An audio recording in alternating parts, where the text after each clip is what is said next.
Sacred Symbols, a PlayStation podcast, is brought to you by, well, you. If you want to learn how to support our show, go to patreon.com/laststandmedia.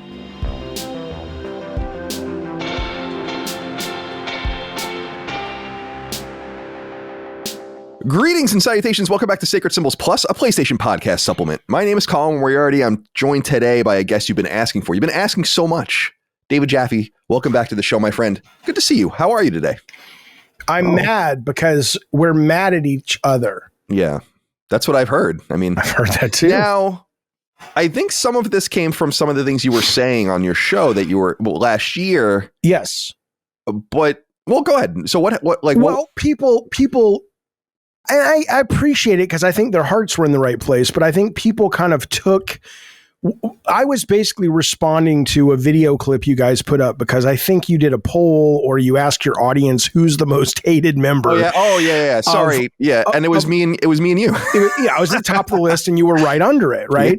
Yeah. And so I was originally talking about that on the show. And then I had heard, through the grapevine, as well as just you and I have talked about it, that there are people, and you're like, it doesn't bother you. It's not going to make you change your content. But there are people who say, I'm leaving my subscription on Patreon for Last Stand Media because I don't like when you have Jaffe on. And I'm like, oh, okay. And so someone asked me about what it felt like to be the most hated Last Stand Media guy, whatever.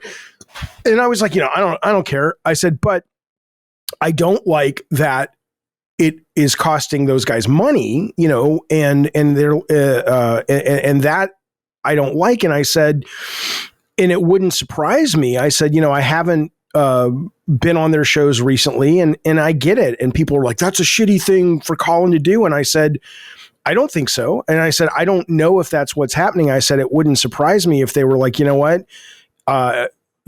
We like Jaffe. He's a good dude, but he might be not as good for the brand as we thought he might be. And that's a business decision. And I told my audience, I said, yeah, I mean, I can be friends with Colin, he can be friends with me, but if I don't serve his business, that's a totally separate aspect to the relationship. And so it didn't bother me, but then people took that as, oh, what a mean thing for Colin to do. And Jaffe and Colin are mad at each other. And I'm like, no, Colin just sent me a really nice Christmas letter. What are you talking about? Colin paid me a bonus. I don't even work for him. And I go, what are you talking about? But people will run with that. So I never thought you guys were upset. I thought, if anything, your audience and my audience don't always see eye to eye, or I don't always see eye to eye with your audience. I'm the most hated guy on your channel, and I get it. I get why that might not be good for business. So I also hate that. It's like, I didn't mean to hurt your feelings with that video. It was more of a funny. You did not hurt my feelings. It's me and you. So it's like, it's, not a huge surprise. No. Well, first of all, it's good to see you. I'm glad to have you back. Yeah. Good to be back. So to let everyone know what happened last year in 2024 in December, we were supposed to have Jaffe on for an episode of Constellation, but Maddie had a scheduling snafu. And since Maddie's already paid as part of his kind of base rate to be on Constellation, we're like, well, we need to move him into that episode. And then we're just going to nix the guest. That's what ended up happening to you, why you weren't on that episode. That's literally what happened. And then we haven't really recorded very much since then. So what I wanted to do, this show is totally off kilter. Like, it's not supposed to be a scheduled show. It's just going to go live. Yeah. I'm going to call it the most hated men in America. I love it. I love it. Just to kind of ease everyone, because there's a couple things that bother me about it, right? Like, I wouldn't do that. Right. Well, like, I would. Yeah. Well, okay. That's, I mean, but no offense, but you would too. Right. I would if it got to a point, but you're not to that point. A good example is, like, we had a long time ago, I had that girl, well, she's a woman, Melanie Mack, on, right? A long time ago. Yep. And a few years ago, thought she was perfectly fine. Interesting conversation. She's a culture warrior, whatever. But she has gone in a direction where I'm like, I wouldn't have you back on the show. Right. Not because even I'm afraid of what the audience would think, because I want to have heterodox conversations with interesting people, but because I just don't like what you're saying and the way you're behaving. And I don't like the way that reflects on me. So Understood. That's your right to say it.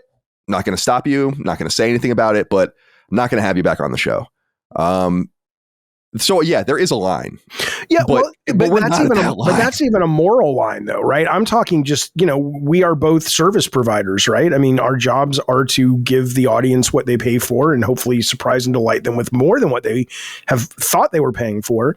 And if, and I'm glad to hear that I haven't become that for your audience, but if I had somebody consistently on my show that was turning people off to the point that it was hurting business, I would not end my friendship with that person. That's why I was like, I don't have any beef with Colin, but at a practical level of doing business, I'm like, oh, okay, I get that. I get that if that, because your audience does lean more right than my audience and certainly more than my brain.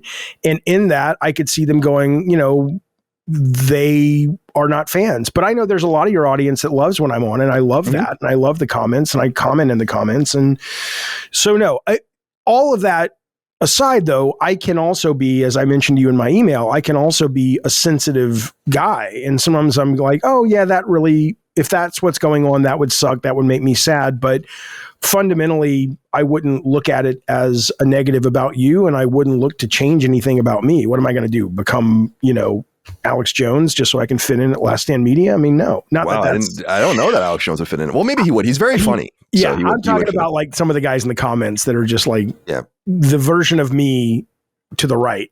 For the left. Right. But no, I'm good. I love you guys. I'm a huge fan, Colin. I love you. I'm glad to be back. Yes, you're part of the family. It doesn't bother me that you weren't on for a while, because it's like, that's just the way it happens, especially over the holidays. We put 3 weeks worth of shit in the can. I listened to some of it and I'm like, I don't know where you guys found the fucking energy. I listened to the last show you guys did when you were just wrapping it up, and you were, it was you and I think Chris, and I think it was the Sacred Symbols and Dustin. And I was just like, you guys were just like, dude, it's like senioritis. You're just like, let's just fucking crank this out and be done. It was like the last day, you could tell. It was great. You guys did the Lord's work. No, thank you. Yeah, I think it's important. I mean, some people say like, just take a break. And I'm like, yeah, I appreciate that. But I like I get annoyed when the shit, I hate the holidays in some sense. I like them, but I hate them in the sense that nothing's going on. Sunday shows kind of disappear. All my podcasters are off. The TV shows are off and all that. It's like, come on, man. Like, so I want to be part of like this, not a solution, but somewhere for people to go. So I think it's important for us to do that stuff. I am the same. I streamed a bunch over the holidays. We did a holiday special. We did a Christmas Eve special. It's very arrogant to assume that you bring your streams, and obviously you're a much bigger, footprint in this world than I am. But regardless, though, it's an arrogant thing to assume, but I still love assuming it because people do tell me that they value that it's like, if you're alone for Christmas or, I like that I was there Christmas morning because my kids sleep late now and it's not like it was when they were little kids. So I could get up and do a Christmas stream, or I could do a Christmas Eve stream before it got too late. And I like that there were people who were like, I didn't have anything to do tonight. And it's cool that we all got to hang out and shoot the shit and play games and talk games and stuff. I love that about this medium so much that I totally get what you're saying, and filling that void it's great. It's great. Isn't it funny that there's a truism that I've learned about kids and Christmas, and there's like a line of delineation. Like so I was the youngest of 4. My siblings were all way older than me, like 6, 9, and 11. So there were rules in my house. Like, first of all, they ruined Santa Claus for me almost immediately. As I've told stories in the past, and they didn't really mean to, but I told stories in the past where I was literally sitting with my sisters as they wrapped my presents when I was in like 2nd grade. Oh, wow. Like they were watching like Fresh Prince of Bel-Air or something. Like I knew it. I was all the G.I. Joes. They put the bubbles together so you can wrap them in like a box almost. And so it was ruined for me very early. So there was no like crosstalk about that. It was like, Colin, in 3rd grade, like we're not getting up before 9, right? And then like come 8th grade, 9th grade, you wake up at like noon. That's right. And then you like want to open presents, like, let's eat breakfast and stuff, right? Like it totally changes. And like, it's very, very funny how that all works. So my siblings had to deal with me for a really long time when they were already in the other phase, Well, yeah. And when you have kids, and if you guys choose to do that, you will see it is wonderful, but it is exhausting when they're small, because my kids would be up at 5, and we hadn't gone to bed until 3 because we had still been getting the last minute gifts, whether it was from Amazon or running out to Target to get the last fucking, Furby or whatever the fuck was hot.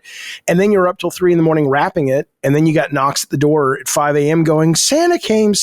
You're like, I will fucking push you back into your mother's vagina. You have got to shut the fuck up. But yeah, it's so this year certainly has been like, you know, they got up at like 1. Mm-hmm. You know, it was That's very life, low dude. key. I love that. I love that. You know. Yes. Do you? I don't know. You have 2 kids, right? Mm-hmm.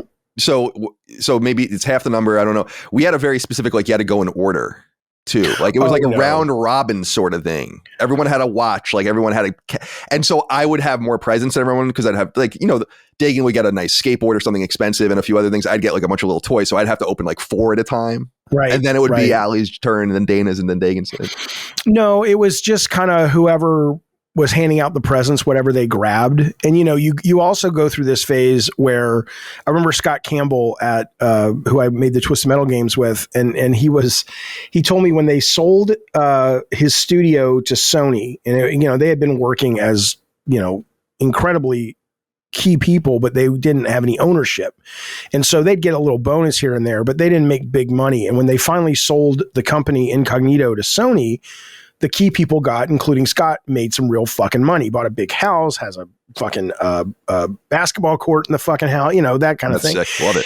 And he said the first year we did that, when we actually had money, he said it was just like consumer porn. He said the presents from the tree just exploded out from the tree and spilled out of the entire living room into the kitchen. That's how many presents they had, you know? Awesome. And so, you know, there certainly were those days, but what I also kind of like now is that, you know, when they get older, they don't really, you know, it's like, yeah, give me money, you know, and you hang out, you watch movies, you eat, and it becomes less about the presents, because it's also a fake thing. It's nice to give and get presents, but it's like when you get a present when you're an adult, unless it's like middle of the year, I love getting presents. Like I saw this book, I read this book and I thought of you, or I saw this TV show. Like I was talking to Shannon Studstill the other day from God of War days. Yeah, of course. And something as simple as I recommended this TV show to her, Shrinking on Apple TV. And she texted me back and said, oh my God, this is great. I love the show.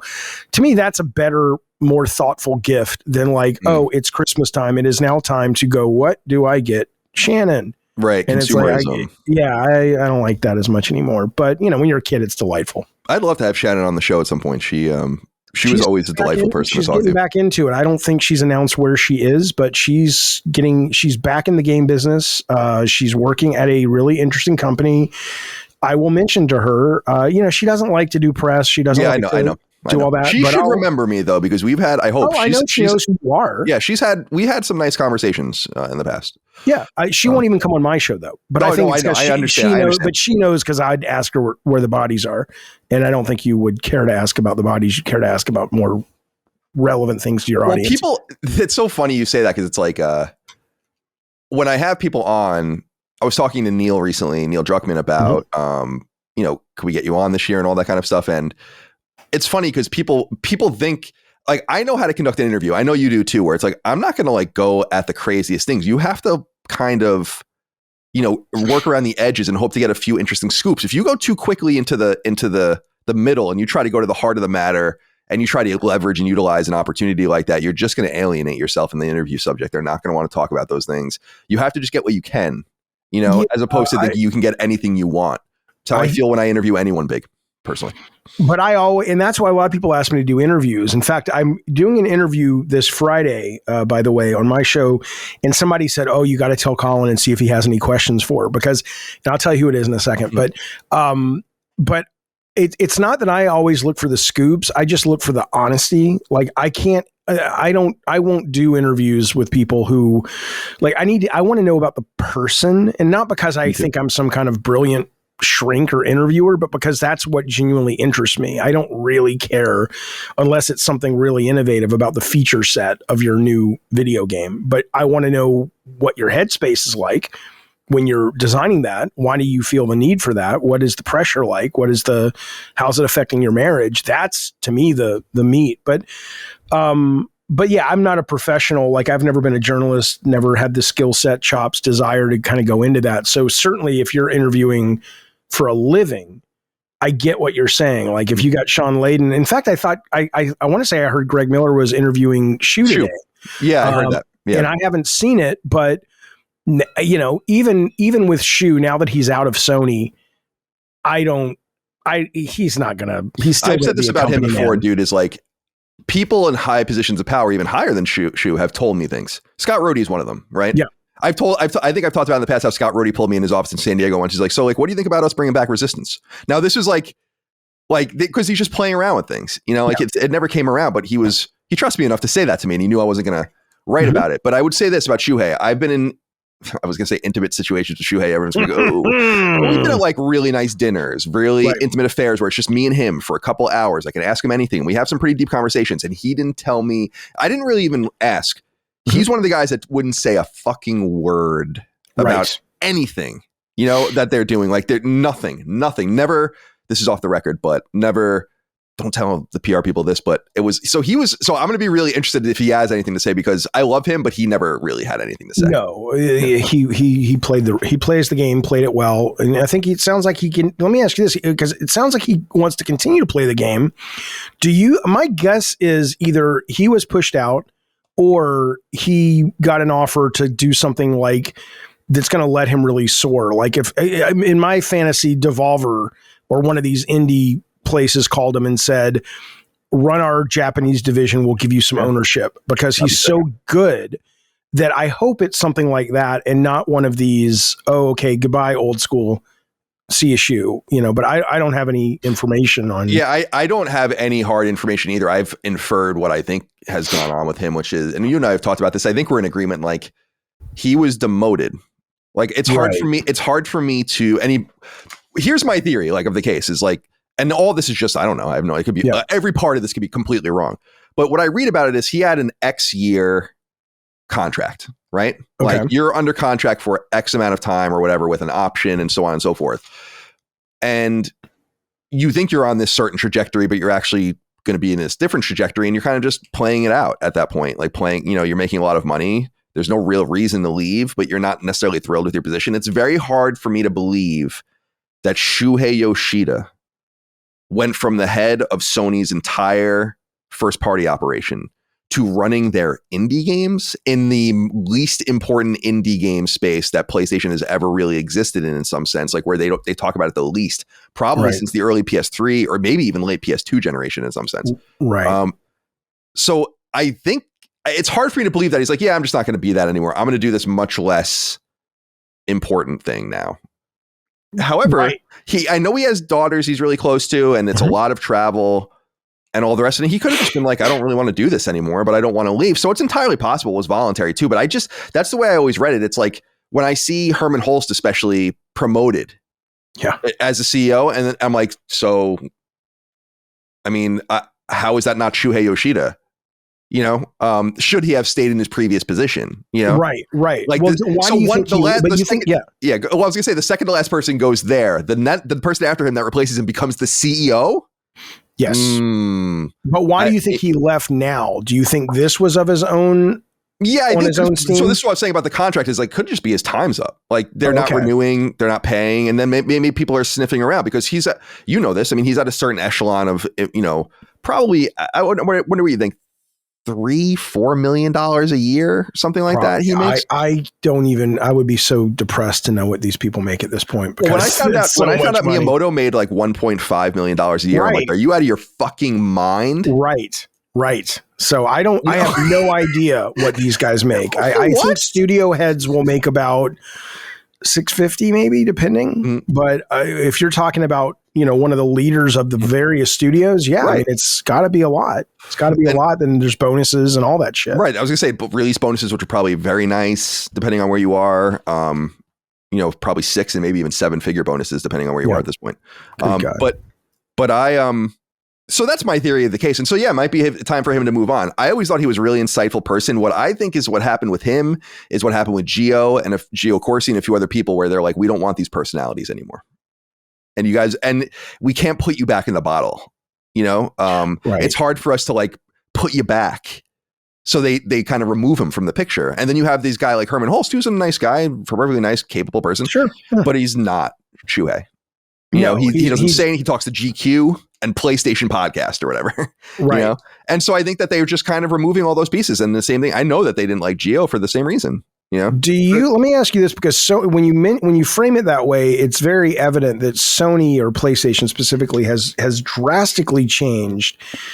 Certainly the way they engage with consumers, but just in general, their output, their kind of output, but you have been PlayStation through and through. I mean, do you think now it's kind of like me with Auburn football? It's so ingrained into my DNA that's why I will always root for Auburn? Or do you genuinely, as you watch the 2 or 3 major shifts that this company has gone through in a variety of ways, do they just simply, those shifts align with what it is that you love? And so in that, it just so happens that it's just PlayStation every time? Or do you think a bigger part of it is just it's marbled into who you are now, so it doesn't matter what they do almost? Well, yeah, I think it's 2 different things in some sense, because I look at it from 2 different perspectives. Like the first perspective is as like a commentator, like this is the space I'm in. So Sure. If the ship goes down, which it's not going to, obviously, but like, let's just say it got really, really bad. Like what's going on with Xbox right now. If I were an Xbox content creator, and to be perfectly honest with you, in the mid to long term, I'd really have to think. And the audience asked us about the Dukes, actually, like, what are you going to do with them? And I'm like, well, I want them to do the show as long as they want to do the show. But if they want to do something else, I want to keep them. Right. You know? Right. If they don't feel like it's a fruitful thing for them to pursue anymore. So I can understand that being a more concerning place. From that coverage perspective, I don't really worry about it, because it is what it is. Like, it's like, and I want to chronicle it as it goes on. As a player of games, I think because of that world, of living in that world, it is just what I've become. Got it. Yeah. I did when I was a little kid, I was very NES, SNES, but during the N64 and PS1 era, I was on both of those machines. And in the PS2, GameCube, Xbox era, I was on all 3 of those machines. And then I truncated back to PlayStation at that point, really. And of all the handhelds and stuff too. And so I think that it's just kind of, I don't want to say pigeonholed me, because I actually like the space I'm in. But it just kind of is where I am. I don't even think about it. I actually just don't even really think about it. It's like, no, this is where I play. And if the game's not there, it's not there. I also think that people drastically overestimate the importance of a first party or exclusive presence on these machines at this point, because they're machines of inertia now. Yeah. And obviously engagement machines. And so I just think much of what makes me happy on PlayStation would actually just be available anywhere anyway. So, I'm curious, because the one thing, and I will say about Xbox, I mean, Xbox's output lately, because of all the acquisitions, not entirely, but mostly, has been really exciting to be part of as a player. I loved Indiana Jones. I'm excited for Avowed. I love Call of Duty. But the fact that these guys are still talking about hardware is it's, I don't mean baffling like I'm trying to be dramatic about what the fuck is happening at Xbox. I mean, we all know nobody knows, but in fact, quite possibly the people at Xbox have no fucking clue. Like, I saw a story yesterday that said that, was it Nutella, the head guy? Oh yeah, Sadia. Yeah. Was like as early as 2021 was saying, look, we're either going to start acquiring companies or we're shutting this shit down. I mean, that's how recent it was that they were like, this isn't working. So when you hear them talk about, we are going to put out another console, and we're not going third party, and we're not going to get out of hardware and try to put Game Pass on PlayStation or Switch 2 or whatever. Do you have theories as to like why would anybody buy, like, because you're right, everything is going everywhere other than a couple of things. Certainly their stuff is going everywhere. Why would you go and buy an Xbox X Series X2 over a PS6 at this point? I really don't know. The only answer is, like, for the people that are there, let's say there's 25 or 30 million people still playing on Xbox. Sure. It seems like that's where they are. They're like me with PlayStation. It's just where you are. You don't even think about it. So you're going to have a place to go. But it's going to turn into a smaller and smaller niche, I think. I don't think they're attracting new players. I think the numbers have played that out. When you see the numbers that Sony will release for so it would be Q3 of their fiscal year, they're going to sell more units in Q3 than Microsoft had probably sold in the last 6 quarters. know, the numbers were like 5, 6, 7 million. So it's like, it's crazy amounts of units that they're still selling this deep in.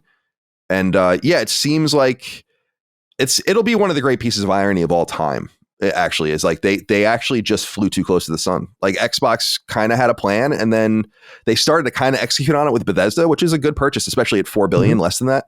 Yeah. But the Activision thing it destroyed the entire initiative, I think. They spent way too much money, and just too many lasers focused on them now, too many eyeballs, and they have to make real money. Biggest acquisition in Microsoft history. That's crazy when you think about it. Look, I think it's great from a standpoint of, for me right now, because I get to play Call of Duty, quote, for free. And I love Call of Duty. I love the multiplayer. It's been excellent. So, but yeah, who the fuck knows? I'm the one thing I will say that I think makes a little sense is them talking about merging Windows and Xbox OS into handhelds. Like maybe what they're thinking is we're going to release a cheap PC or something. I don't fucking know. And it's just a PC that also runs that. But because I was looking at like Switch 2, Steam Deck, Sony's talking about a portable. I'm not a big portable guy, but when I look at all of those, and then I look at, I don't even know how to pronounce it, the ROG Ally X. Oh, I've heard it ROG, but I don't know if that's true. I don't know how you're supposed to say it, but that runs, you can run, you'll be able to get Steam OS on that and Xbox OS on that.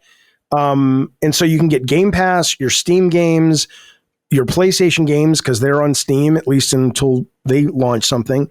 And so I'm just like, that's, if you're going to get a portable, especially if it plugs up to your TV, that's the perfect device. You're going to miss out on first party Nintendo games, but short of that, I don't know, man. That seems like, if you can afford it, that seems like the way to go. But yeah, I'm interested to see what Xbox does, because a lot of it seems to hinge on this idea that they'll have access to Steam, or at least that's that they'll present a Steam library kind of option. And I'm like, so it's like, oh man, if you can just get Steam running on an Xbox, and I'm like, why would Steam do that? Or let's put it a different way. What does Xbox get out of that? Do you think Steam's going to cut in Microsoft so that they can run Steam on this Xbox? Do you think that's what's going to happen? Because that's definitely not going to happen, right? So are you talking about the hardware from Xbox?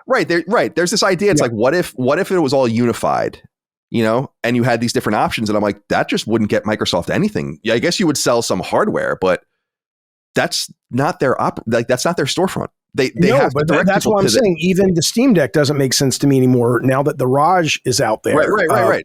Because I'm like, it runs both, and it's also right. But the point is like, you see what the ROG or Raj or whatever gets, because they're a smaller company, they're selling hardware and a little bit of access. But a company like Microsoft, it's like, why would Microsoft drive people to Steam? There's just, if that's what they want to do, then that's the end, because certainly Valve's not going to be like, oh yeah, we'll give you 20% of everything you sell through Steam. They're not going to fucking do that. Right. So you're just going to host it and then drive people away from the Xbox store even more towards this other storefront. It doesn't even make any sense. Like I've heard people saying though that is not like it. Now it really is about Steam OS and Xbox Windows merge OS, and that's going to be the battle for the hearts of a lot of gamers now. I've heard people kind of walking back the Xbox Steam kind of because I hope so, because it just doesn't fundamentally make any any sense when you think about it. Just from if you make money off of services and software, then that's just completely a non-starter. That's why it was surprising, and I think that all started because I think Phil Spencer had said it himself that like, I'm pretty sure he said Steam. So it's like, but that doesn't make any sense, Phil. Like, so, but that's not a huge surprise. It doesn't really seem like a lot of things over there make a whole lot of sense. No. But I just think it's interesting that we are in a year now where it's like, holy shit, Halo and Forza and all these other things are probably going to come over. It really is over. And now it's a matter of how this thing kind of, I think, settles. Will it settle as like a niche of people that continue to make a little bit of money for Microsoft, or is Game Pass going to go more universal? I don't know, man. I think Game Pass is and that's their hope, right? Their hope is to get 40% increase in subscriptions every year up until 2030 is what I read. But that's what they have to get in order to reach their 100 million people subscription, which is not going to happen. But my whole thing, I think it's like most people think, but it's about when. But I think it's all going to be streaming into your TV anyway. And at that point, it is going to be Game Pass versus PS Plus or whatever they call it. And it's going to just be like, streaming services for movies. But I know people have heard me about it forever, and we'll see. But I can tell you, anytime a game comes out now on GeForce Now, that's where I play. Like I've said before. I think it's inevitable what you're saying. It's a matter of just squaring the circle. Like, what is the time? and how do you get there? Because it's clear to me too. Did you read the Nishino and Holst both gave CEO interviews to Famitsu? Did you read this stuff? I looked at the Holst one. I don't think I looked at, but like one of them, was that the one where one of the guys said that we're not seeing releasing on PC cutting into console sales? Right. Yeah, I saw that. And first of all, I wasn't even going to bring that up, but that's a good point too, is because that's I always like to refer to GIFs on Twitter. I've never seen The Boys, but there's that GIF of the handsome guy, and he's like laughing like he got away with something. Oh yeah. He can't believe he got away with something. That I feel like that's Sony putting games on PC, where they didn't know what was going to happen. And what I think they realized what was happening is like, these people are not going to buy PlayStations. They're not even buying that many of our games. Doesn't seem like things conflict at all in some sense.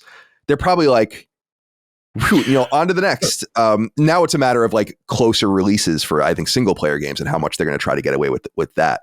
But I think they did get away with that. But the interviews were interesting because they do bring up it. So Holst obviously is talking more about games, and he has interesting stuff to say too. But it was Nishino who was saying, it's like, we understand that there's a problem, basically, coming in the future about tech and streaming and the cloud. And what he basically says, and I think this is an interesting short to midterm solution, is he basically says like, nothing's going to stop us from releasing the PlayStation 6, including, technological advancements. Like, we already know when it's coming out and it's going to come. And then he was basically saying like, I can see a world where PS4, PS5 and PS6 are all on the market, Interesting. Yeah. And they're still manufacturing PS4s. They still have tens of millions of people on it. And it was so, but he's like, but ultimately he's saying like, we know we're getting to this other place. I think Sony is not in trouble, but this is a problem they must figure out. It's an existential problem of like how you keep people on the PlayStation platform as the platform goes away.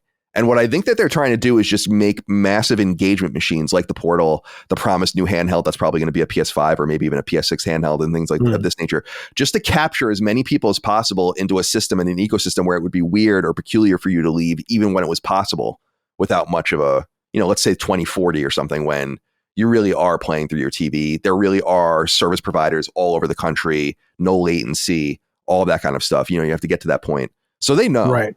In other words, they know that there's a problem. That it's just point, and I think it's going to be sooner than 2040. But at that point, if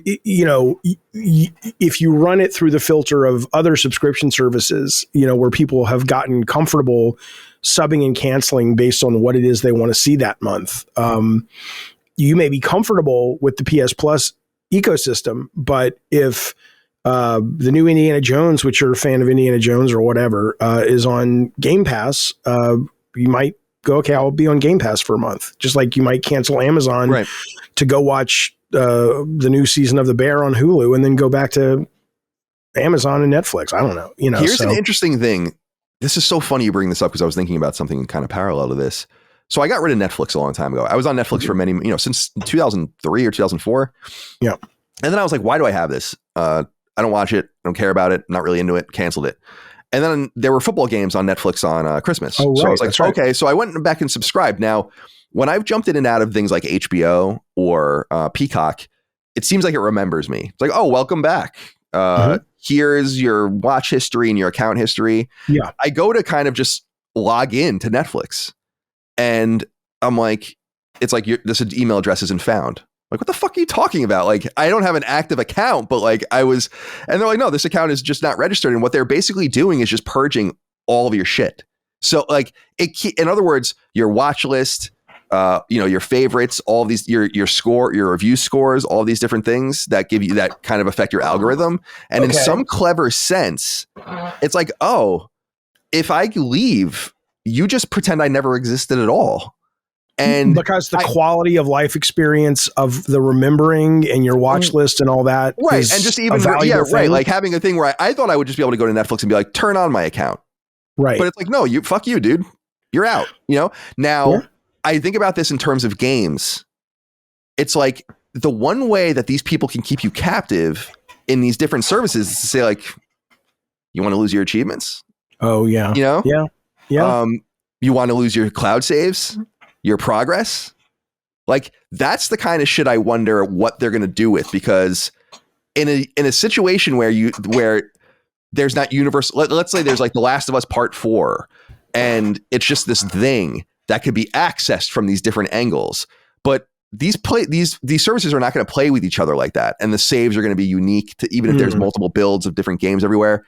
I wonder how that's going to work out. You know, that I think is the way you can kind of turn the screw in some sense, you know, and keep someone forever. Call of Duty already does that. I accidentally spent $750 on Call of Duty points. I really did. It was I didn't realize I was trying to get my DualSense working on Apple TV, and Call of Duty was in my office. And as I was doing it on the Apple TV, it was buying, you know. So I called Sony, and they were like, oh yeah, not a problem. They refunded my money. So fine. But then I went into Call of Duty Modern Warfare 3, and I still had like $750 worth of Call of Duty points. Oh, interesting. And I was excited now because I'm like, ooh, Black Ops 6 is out. I want to buy all this shit. And it's like, well, you have that money is on PlayStation on. So as long as I'm playing, I can buy stuff on PlayStation and it'll transfer, but only for Modern Warfare 3. So I have to buy Black Ops 6 on PlayStation, but the money doesn't go from Modern Warfare 3 to Black Ops 6, right? So even that is like them kind of, I'm like, really, I can't have my Call of Duty points just live wherever I turn on my thing. It's like, no, because, you know, Sony is probably a major reason why that isn't the case too, when you think about it, right? Because they were the ones that like didn't want to do any cross gameplay at all. So they're like, oh, we're certainly not going to give you money, you know, to Sony's credit, and they deserve so much credit for so many things. But when you think about when you talk about kind of, there's a sense of them just being having been so successful that they haven't been motivated to get their ear to the train track to see not only what is coming, but what is already here in other markets. Like the idea now that there was a time when Sony was against crossplay is just sounds so ridiculous. It is. But it wasn't that long ago, you know, because they didn't need to be. But now you're just like, and now it's like with turning on, you know, the coolest thing is to turn on, you know, Indiana Jones, and I'm playing it on GeForce, and then my kid wants to get on GeForce. I only have one account, so I turn on Game Pass and I play it on Game Pass, and it picks up exactly where I was. That's awesome. When I was playing it somewhere else. So it's you know, Sony's going to catch up, but they're already ahead in other ways. So maybe they're like, okay, we'll catch up with that when everybody else catches up with our ability to make, you know, top of the line, you know, cinematic shit, you know. Like I'll tell you something. I don't know what you thought, because we hadn't talked, I don't think, but I'm excited for Intergalactic. I know a lot of people are hating on it, and I'm like, you know, first off, I think the opening of that trailer that shows the anime on the TV, I mean, I'm expecting kind of Bloodborne meets Vanquish, right? I mean, because I think that little anime sequence was showing us what the gameplay is going to be. And then at the end, when she pulls the sword out, and I'm like, that I love. It looks like it's going to be space opera. It's going to have a lighter step, unlike The Last of Us, which I love The Last of Us too, but it's like, it's nice to see them playing a little bit more. The music was great. The music's great. You know, and it's Naughty Dog, so it's them at the top of the food chain in this kind of game. And I'm like, how are you not? I'm not saying you should be excited and not be critical of something, but it looks a first-party brand new IP from Sony, from their premier development team, that looks like it's a rip-roaring space action adventure sci-fi game. How are you finding anything to complain about? I don't understand it. I'm super jazzed for that game. I don't. My audience knows, because we actually did an episode called Naughty Dog Derangement Syndrome that got a really it was actually mostly positive response, but it got a larger negative response than we've gotten on a show in many years. Right. And that then people had a problem with our like kind of a lack of response. Like people wanted us to respond more to the feedback we got about Intergalactic. And my whole thing was, so most of the audience knows how I feel about it, but because there's the game itself, and then there's also the reaction to it. I think these are two separate things that are interesting to talk about. But the game, it's one of those examples where we see it during the VGAs. I'm just taking my notes, and then we immediately go and record after the show. So I'm not even really seeing what people like this, people don't like this. This is really popping. This is trending. So I'm like, I don't know. But what I notice when I open the trailer, before we know of the response, is that Naughty Dog closed the comments on it immediately. And I'm like, right. So, but I watch it and I only see it that one time first on VGAs. And I'm like, this looks fucking sick. Yeah. And I was thinking like I was going to go online and people are going to be like, this is Naughty Dog's back, man. And especially with the response to The Last of Us Part 2 in some corners, which I think is one of the greatest games of all time, but a lot of people don't like it. And that's fine. So I go in and I'm like, so what are we kind of get excited about it. And then I read the responses. I see what people say to us. And I'm like, what are people upset about? Like, I just don't. And this is what people are mad. Some people are mad at me about, where they're like, Colin's just stubborn and he's, and all that. And I'm like, I really don't understand what you want me to be mad about. Like, we don't know anything. We haven't seen the gameplay. And everyone's like, I'm sick of this. Well, not everyone. I don't want to say that. People are saying a few things where it's like Guardians of the Galaxy. And I'm like, well, I'm no Marvel expert. I don't know Guardians of the Galaxy well, but this doesn't read like that to me. This reads like Alien. This reads like, kind of gritty, hard sci-fi, in my opinion. I don't see a comedic tone to it, really. Like, it's lighter because it's not about the end of the fucking world. But, right. But I don't sense like an Uncharted witty fucking, popping off the mouth. So I'm like, what is everyone? And then the woman shaving her head. My whole theory on this is that you'll play as her with hair for some of the game, at least. And that's obviously a scene within maybe when that happens. But people are upset about the girl, some people are upset about the girl boss thing and kind of a more unattractive type female and all of this. And I'm like, I can't keep it all straight because I'm getting strays from all sorts of different directions. And I'm like, I don't know. I think it looks kind of cool. Like the leather jacket reminds me a lot of Akira. Yeah. The leather jacket's awesome in that game. The soundtrack's cool. It looks like it's going to be an action game of some sort. That's very exciting. Like you said, will it be like a shootery kind of like Vanquish thing? Will it be more like a grounded Bloodborne? Right. I was thinking maybe like Devil May Cry or something. It's got melee and projectile combat. So, shit. And it's from Naughty Dog. And it looks great.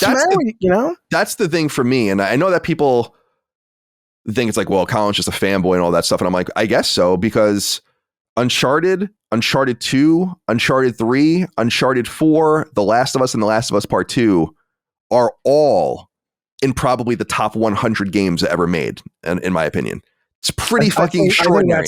I think that's a valid statement. Yeah, like that's a pretty extraordinary run, and there is no reason for you not to believe that this company, and you know this well, having been in the first party and the second party, these guys get time, these guys get money, these guys get room to breathe, and they're going to execute. It would be hard for me to, at one point, they're going to not meet the bar, I think, because the games get better and better, in my opinion. But why think that until it's proven? So my whole thing is like, if you're excited about any game, this would be the game to be excited about, in my opinion, from a pedigree point of view. And so it's totally, so the reaction is totally lost on me. I'm like, I don't get it, dude. And it's frustrating to me because it seems so negative by instinct instead of like sitting down and thinking about it. It's like, oh, it's more Concord. It's like, no, it's not, man. Do you really think that? Do you really think? And then people are like, this is the end of Naughty Dog. And I'm like, do you really think that? Yeah. Like, I just. Especially when, what I loved about what Neil has said about it. And I say Neil, I mean, I don't know the guy. I've never met him, but. Really? That's interesting. No, well, I think we, right when he was kind of taking off, I was kind of on the way out. So we kind of crossed paths. But I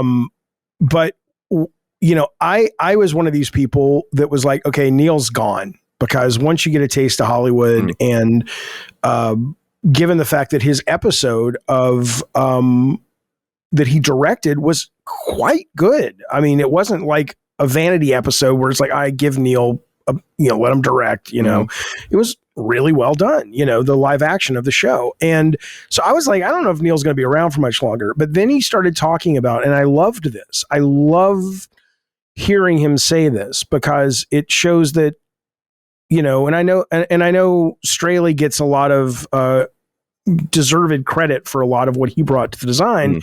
But when Neil's talking about, we're looking at more freedom for the games, we're looking at more of From Software as an inspiration.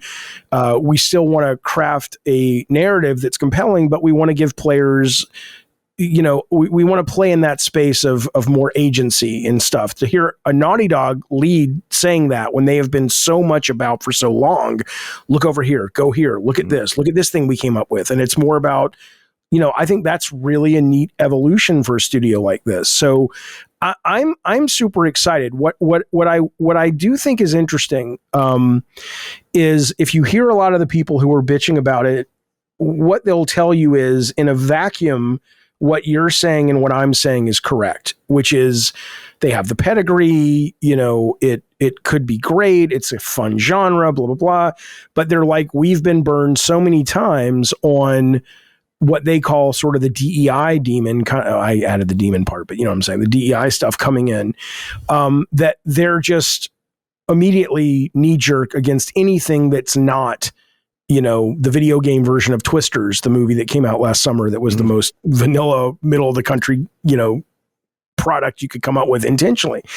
And so I think that's where a lot of that comes from. But I heard something recently. It was finally explained to me because I saw a study was done, and they said that 70% of males pick the male character whenever they have a choice between male and female. And then it went into why. And they were saying that, the vast majority of guys that will pick those characters do it because it's aspirational. Like there's a real psychological sense of I want to be that, or I can identify with that, or I wish I could be that. Right. And for me, I'll just pick whatever I think is cool looking. Like whenever I play Resident Evil and I can play Claire Redfield or Jill, that's who I play. I'd rather spend time with those characters. But when I saw that, it was the first time I said, okay, the people who push back on female leads in games, are there some misogynist assholes? Yeah, of course. Are there some mouth-breathing, knuckle-dragging, just losers? Fucking yeah. There's a lot of them. But when I realized, wait a minute, though, part of them, or at least a meaningful percentage of them, are simply going, I play games because I want to step into the shoes of this character. And even though I can't relate to it, if they're just like, I can't relate to playing a woman. If somebody online said it's like, if it's a hot, super sexy woman, it makes it easier, but I'd still rather play just a guy. And so my mind is opened a little bit to that, because at first I just always read it as, oh, you're a misogynist asshole who doesn't like women. And like I said, I don't think we've evolved so much that that's gone away. But now I sort of get when you're talking about the boss girl thing, because when you look at Sony's first party output, it's mostly women these days, which again, I'm okay with, but I understand if 70% of men don't want to play women or would prefer to play men, and you've got Aloy and you've got this woman and you've got the Abby and Ellie and somebody was listing, I'm like, shit, the Returnal woman, there's like, oh yeah, you're right. Celine. Everybody's a fucking woman. Yeah, it's true. It's true. Someone wrote in about that, and it's yeah, it's true. It is true that it is very female driven, and you're right. That's the one angle that I think I probably understand the most, but it is also anathema to the way that I receive fiction. Like, I wouldn't have even really noticed that unless that was pointed out to me. Being like, don't you realize that like Aloy and Ellie and Celine and Rivet and all these things? It's like, oh yeah, I guess so. But it's like, I don't really give a shit. And I'm not saying that because I'm better than you. Never I'm occurred to me. Right. Like, I'm not saying that because I'm like, I look at how fucking highbrow I am. I don't care. It's just like, to me, I'm like, no, I go into the games being like, okay, like what is it that you're trying to do here? Does it work for me? And that's fine. Like, and I always choose the male characters basically too. Right. Just because I feel like, well, that's kind of most native to me. And maybe this is the kind of example of me playing as myself a little bit more than playing as another character. But people are right about that observation. And it is peculiar. But if the fiction demands it, like, let's see how it turns out. Because the one thing I can say from my perspective about all the other female characters, fucking Returnal is sick. You know? Yeah, it's great. Ratchet and Clank is sick. Yeah. Horizon is dope. I love Horizon, you know? Atreus' female ass in God of War, wonderful. All those kinds of. So The Last of Us is, one of my favorites. So it's like, to me, I'm like, and obviously people are also, I think, prognosticating, I think rightfully so, that the next Uncharted game is also going to be starring a woman. So, right. So it is getting a little extreme, but I'm like, I don't know, man. Who cares? As long as the games are good.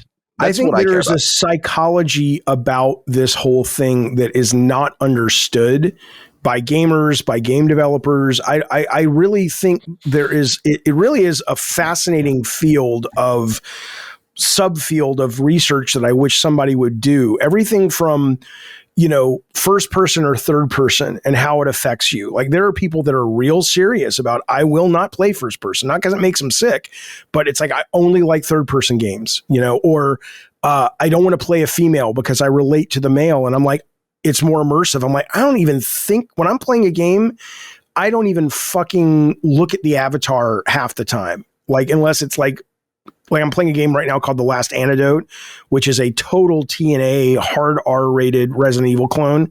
Like, she's super hot. She's running around in panties and her bra, and every time she takes damage, it gets more damage. She's covered in sweat. You can find you go and find safe rooms, and like, I just found some thigh-high boots to put her in, so she's running around with these click high heels. Super fucking hot game. But unless it's a game like that, 90% of the time, I'm not even paying attention to the avatar, whether I can see them or not. And so when I say I think it's a fascinating subfield, it's like, when these choices get made, I think a lot of times they get made without really that understanding. Like, if I were to make another AAA game one day, I probably would make it a male character if I looked at the audience and it hadn't really changed much. And I'm like, most guys or most people who play console AAA action games statistically are men. So why would I not give them what they want? Right. If I was making an artistic game and it was more about something beyond just entertainment for the primary thing, I'd do whatever the fuck I wanted to. But a lot of times I don't think people think about it. I don't think it's, none of us have been trained. When I was in the industry, now that I sort of talk about it, or as a player, none of us have been sat down and said, this is kind of why some people respond to games and other people don't respond in certain ways. Like, I'm very curious when that data eventually comes out, because I never would have thought about it.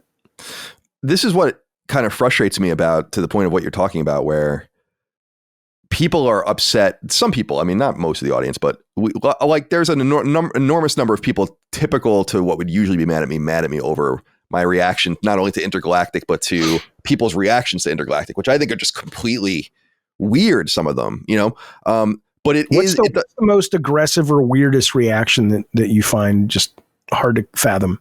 I think basically focused on the I can't remember her name, but the character, the protagonist, just being a woman, like a ball, kind of shaved head girl boss. People are like a girl boss and unattractive. Right. And I understand that what I've identified as people's frustration with the Intergalactic dialogue that are against the game or kind of skeptical of the game is that there's so many different angles to attack it from, in some sense, that everyone is upset that they're getting caught into the crossfire with other people's arguments. But from my perspective, it's like, it's hard to keep it all straight because there's so many things that you have to say about a 4-minute fucking trailer that doesn't show anything, that I don't know. Like, I won't have anything meaningful to say about the game until I see gameplay.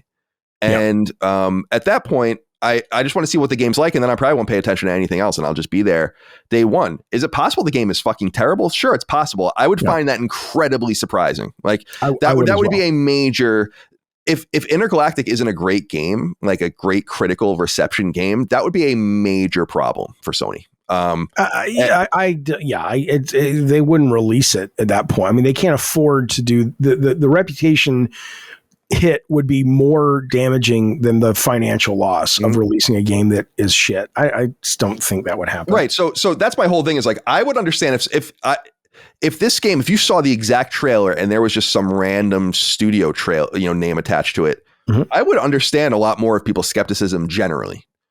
The fuck is this? Why is it like this or whatever? But when, like, you just kind of, it's just strange to me to not judge a book a little bit by its cover when you see just the Naughty Dog logo and you're like, okay, that's promising. I'm in. I want to see until you prove me otherwise. And it's just so. there's a lot of that people are saying about Intergalactic, but it's just, I find it really, it's the well's already poisoned. This game is going to be exhausting to deal with, in my opinion. Right. I'm really, my audience knows is like, I'm really upset with the way The Last of Us Part 2 is treated, not because people like it or don't like it, but because it was so unfairly maligned and it was so weird the way it was treated.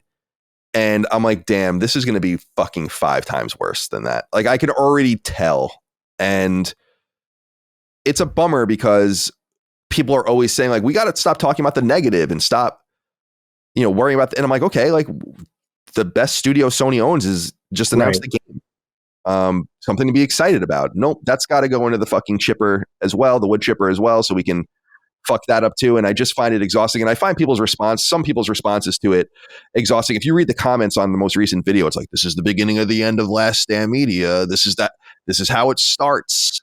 And I'm like, guys, because you have an opinion that they feel isn't in line with the brand. It's even more meta than that. It's that they have a series of opinions that we don't take particularly seriously because we don't know anything about the game and find this to be an overreaction, and they're mad at that. So it's even even a sub level below that. And I'm like, I highly doubt Intergalactic's one day Last Stand's going to go away. Highly doubt this is the thing that's going to cause it.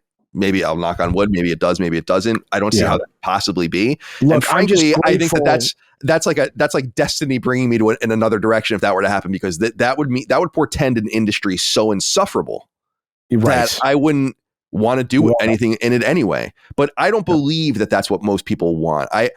Jaffe, I used the reference recently on a podcast. Are you a Civilization player? Do you like that game? I respect it. I'm excited to try the new one. I've never really sat down and learned it though, so I can't really have much to say about it other than it sounds amazing. Oh, okay. Well, there are, it's about land expansion and all of that, but there are these things called city states in the game that are just kind of planted around, end up around, and they're just these really fortified, independent, pre-Italian reunion in the 19th century kind of city states or whatever. And they just, history goes by and everything happens for 1,000 years and they just don't change. And they're not very powerful, but they're impervious, and that's kind of what I want to build. It's just in this increasingly dramatic climate. It's like, I actually accept that people like me have lost.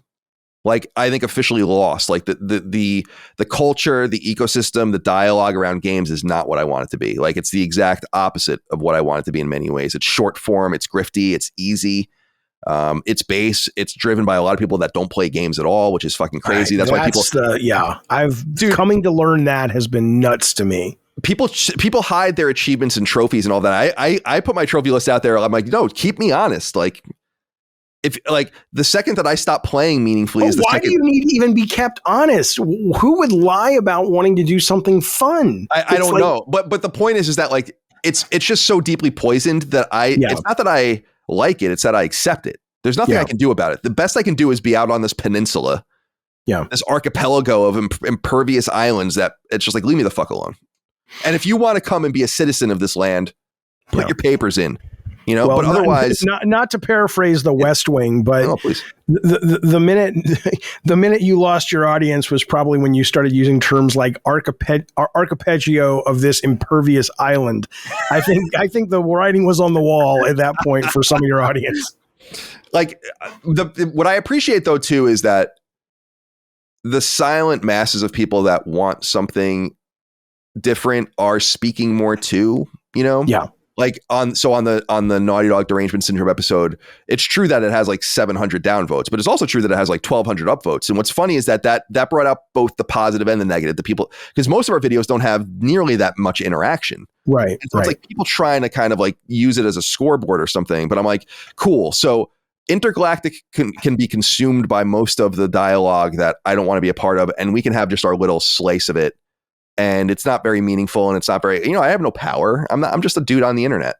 But so it's a bummer because that's like one of my most anticipated games, and now I don't want to talk about it because I just feel like people are just irritated about it for a number of different reasons, and I'm like, that's a bummer, dude, because this would be so fun. I remember when I worked at IGN and The Last of Us was announced in 2011 at the Game Awards, and I was in the office covering it, and I remember it was announced, it was just shown as this post-apocalyptic thing, I ran to my desk and wrote this huge piece. You can still find it because it'll be the first piece associated with that object on IGN about like, what could this be? And like, oh my God. And people were so excited. And it's like, oh my God, it's a fucking zombie apocalypse Naughty Dog game. And you would think you would have the same reaction. It's like, wow, it's the sci-fi game we always wanted from them. People have been saying that. Right. Forever. That's right. They've been teasing it in Last of Us, right?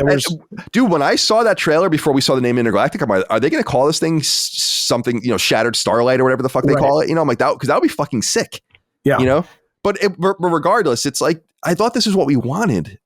Well, okay, so I will say a couple of things. The first off, I think there's a generational thing going on because the upvote downvote thing, that there is, and again, I've had this confirmed by people who are teachers who say the kids today and previous, recent younger generations, it really matters to them if like they will not risk being wrong.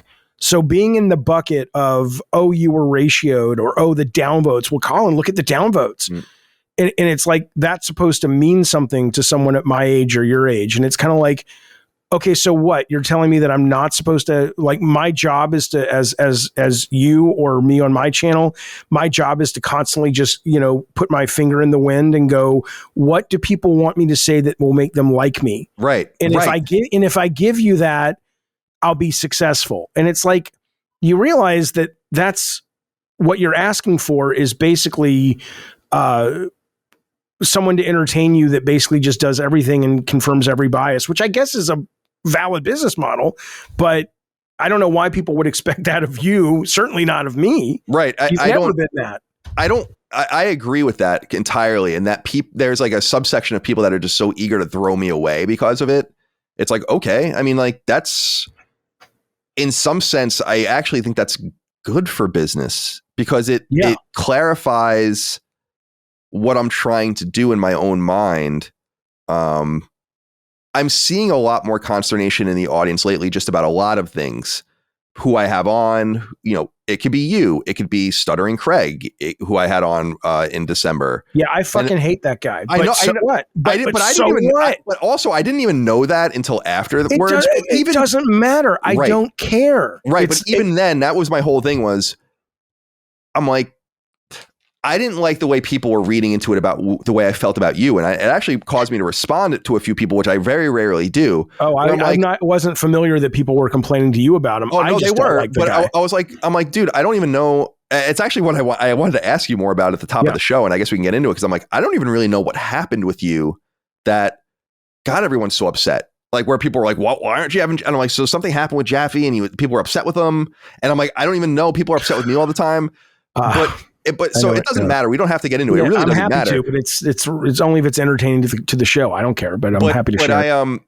But like the Craig thing, so I was like, oh, so these guys have a problem with each other. I'm like, dude, I can't be everyone's interpersonal referee. I can't. You shouldn't. That's a ridiculous.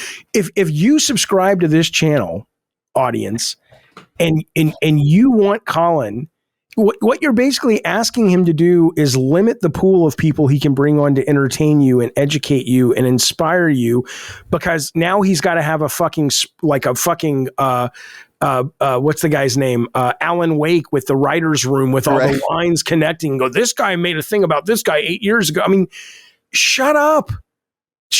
No, I hate Stuttering Craig. I think he's a total piece of shit.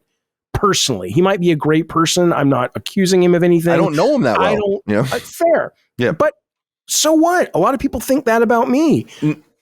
Big deal. Well, now here's the thing I will say is that, so at first I didn't know anything about it seems like a lot of people don't like a lot of people and they have problems and people go on each other's shows and they talk shit and all that. And I'm like, all right, so I can't keep up with that. But I will admit this.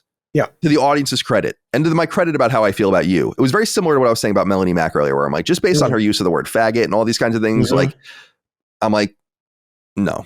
Not because you don't have the right to say that. I'm not trying to get you fired or arrested. I'm not the fucking government. I just don't want to associate with that. Like, that's not me. I don't want to associate with it. I don't think it's cool. When I first heard, I'm like, do you know that he and Craig and Jaffe have problems with each other? I'm like, I responded to someone. I'm like, dude, Jaffe has had many people on his show that I fucking hate. you know, and, you know, wouldn't really want them to have a microphone at all, but like, I don't want to introduce that entire paradigm to his mind. So I just don't even say anything about it. I mean, But when I did find out that he said that you're a bad father, so called in that, to me, I was like, if I had known that specific context, I actually probably wouldn't have invited him on the show. I must admit, like that is true. I didn't know that. So like when I was like, oh, people have beef with each other, it's like, well, that's not my problem. But when I'm like, okay, well, actually, I do take a side, and I don't. But it also wasn't really wasn't about you. But I want to admit that the audience was right in the sense that if I had known the full context of it, which I didn't, and I don't know the full context of most of the people's beefs, sure, I might not have made that invite. But it wasn't based. But it's important for people to know, because most people weren't mad about that. Most people were mad that they think that guy's a grifter and this and that and the other thing. And I'm like, cool. I want it to be a heterodox like series of conversations. You make the decision, you know, about if you agree or disagree. Right. So people were more mad that I just gave him a platform, period. And I'm like, cool. If you listen to the podcast, I'm deeply skeptical of the things he's saying, you know? Yeah. So, but a lot of people didn't even give the podcast a chance because of who it was. And I'm like, okay, do I take that on board in some sense? Yeah, I do. But on the other hand, you know who I think is doing the best show right now? Not in games. Don't tell me. I don't know if you watch it. You probably are going to say Tucker Carlson. No, I haven't actually listened to Tucker in a while because I feel like his guests have become less interesting to me. Okay. Piers Morgan. I've seen clips, but I've never sat down and really watched it. I'm really into it. I think it's called Piers Morgan Uncensored or whatever. Okay. And what he basically does is just invites everyone onto the show. And like, they have a 4 or 5 way conversation about Israel or whatever. And you give people the rope to hang themselves if necessary. And there are things that happen on that show where I'm like, holy fuck. Like, did you really just say that? Like, one example, I can't remember the guy's name. He's like a men's lifestyle guy, Dan. It might be, I don't want to say it, Dan Blazarian or something like that. Something like that. Anyway, he's like, people will know who he is. I think this is the right guy. I hope, because he said something really bad. So I hope I'm identifying the right person. Where he was on, and it was basically like completely, deeply anti-Semitic. Mm-hmm. And I was like leaning in, being like, holy shit. Piers Morgan, like, not even interrupting him. Things like you can't even believe someone would say on the air. And it's like, good job, Piers. You know, like that, you just added a huge piece to the puzzle, really allowed this person to out himself, gave him all the rope he wanted and needed. That shit's going to follow him, whether it hurts him or not is another thing entirely, for the rest of his life and the rest of his career. And it's like, yeah, that's good shit. I didn't agree with one fucking iota of it, but that you gave it a platform, I think. And so I look at that and I'm like, yeah, I want to do that too. I don't want appearances to be endorsements. There is going to be a personal, there's going to be a personal side to it. There are people out there that will never get one fucking atom of anything from me ever on the show. But that's not many people. And the people I invite on the show are often adversarial and don't like me and often say no. But I'm trying to present things. It's like, yeah, just because they don't like me doesn't mean that the audience might not like them. Doesn't mean that the audience might not find something valuable in there. So I feel like these various conversations, when you kind of intertwine the social links between all of us, it gets kind of messy and gets away from the intention. But my intention was never to platform someone that I thought did something bad to a friend. Rather, it was to platform an unpopular opinion that I thought people might have been interested in. And I didn't take it as such. It would have never have occurred to me to even question, you know, because I don't think about it that way. I look at it like we were talking on my show the other day about Steve Bannon. And I thought it was ridiculous that, I want to say it was like the New York Times book club or something. This was like back when Trump was in office the first time. And everybody was like, yay, you know, they were going to invite him on stage to be interviewed. And everybody got all pissy and they disinvited him. And I said, this is the most ridiculous thing ever. I can't stand Steve Bannon. I can't stand Donald Trump. But if you've got this guy and you're going to be able to actually put a real journalist across from him and say, let's have a real conversation, why would you not want that? And people say, oh, but you're platforming him. It's like, you know what? That verb needs to go the fuck away. I agree. The idea that you're it's like what? Like the internet is fucking free. It's not like if it wasn't for Colin, nobody would have ever heard about the really stupid Game Awards or the real Game Awards, or whatever the fuck it's called. But it, you know, it's not like you did the guy a favor or anything. That was what was funny is that I definitely didn't do him a favor. Like I actually think I've met him in person several times. So yeah, our connection is that we were both at Rooster Teeth at the same time because when Kind of Funny was with Rooster Teeth had purchased his old company. That's right. And so we would interact like once a quarter, once half a year, because we'd have to do these various things together, like record an ad or do this live show or whatever. And he was always very friendly, but he turned into some sort of culture warrior, which is fine. Mm-hmm. I've had interesting conversations with him behind the scenes. He's always been perfectly nice to me. But when I did learn, but there is a strata of people in my life. And when I learned that someone on a lower strata in my own personal, feeling for them insults someone on a higher strata in a really meaningful way, which is what I think happened there, that does change the situation for me a little bit, for sure. And I wouldn't, by the way, project that on others. Like, I understand that there are very militant people out there that'd be like, it doesn't matter. This is the shit I'm doing. It doesn't matter how it hurts or it affects you. It has nothing to do with you. I can also respect and appreciate that, but I'm a little more sensitive than that. And again, as your friend, I appreciate that. But as again, I kind of separate those things and go, I didn't have a problem with him being on your show. I just find him deeply unlikable, and not simply because I don't. There are people who are going to go to their grave and think I'm a bad dad. My issue with him was not that he thought I was a bad dad. I don't care what his opinion is of that. My issue with him was that he invited me on his show. I went on his show, and in good faith, I walked him through, just like I have with you, our process when my son came out as trans, and it's clear anybody listening to that would go, this guy, meaning me, was not some kind of knee-jerk cartoon of a liberal that's like, I can't wait for my kids to be trans. And I want to, it was a very measured, we had doctors and therapists, and we put all the time and money that we could afford into what is the right, healthy thing to do based on the information we have. And that was the story I told him, which is the exact story that happened. I shared it with you. I've shared it with anybody who wants to hear. And not, 6 months later, he's on the show, his show, just forgetting all that and just talking about pretty much what a fucking freak I am or whatever it was. And I'm just like, okay, it's one thing to disagree with everything I said, but to act as if I didn't come on your show in good faith, the proper response would have been, Jaffe's totally convinced he did the right thing. He did go through a lot of steps. I still simply don't agree with his choices. I don't agree with that, but I would have respected the way he framed it. But to take my good faith vulnerable story of our family's experience with something that was very challenging at the time, and to turn it into just a throwaway line about how, Jaffe's just a fucking moron and his kid's a freak and whatever. I don't remember what it was. I don't want to put words in his mouth, but it was that vibe. Mm-hmm. That was my issue with the guy. But that's a lot of that's new information for me. So that's interesting. Yeah, but I would have anybody on the show. That doesn't, like you said, it's not an endorsement. It's about, I want to talk to this guy. If I could resurrect Hitler, I'd kill him after I talk to him, but I'd like to bring him on the show. What the fuck are you doing? What the fuck are you doing? I'd like to talk about that. And people, you can have Hitler on your show. So I don't know. Let me ask you this though. I'm curious. Yeah. The whole Last of Us 2 thing you mentioned. I mean, I don't know if there's any evidence of any of this, but I've seen from time to time stories online about sort of the, and maybe it happens on the left too, but the kind of the Gamergate and Gamergate 2.0 and a number of agencies going, there's a lot of radicalization, like conscious radicalization happening in the gaming space. And so when you talk about people who might have a problem with The Last of Us for valid reasons or Intergalactic for valid reasons, and it gets intertwined with the sort of social culture war stuff, how much of that do you think is actually true, that there is this kind of, because you're talking about it's never been as bad talking about games and people aren't excited and all that.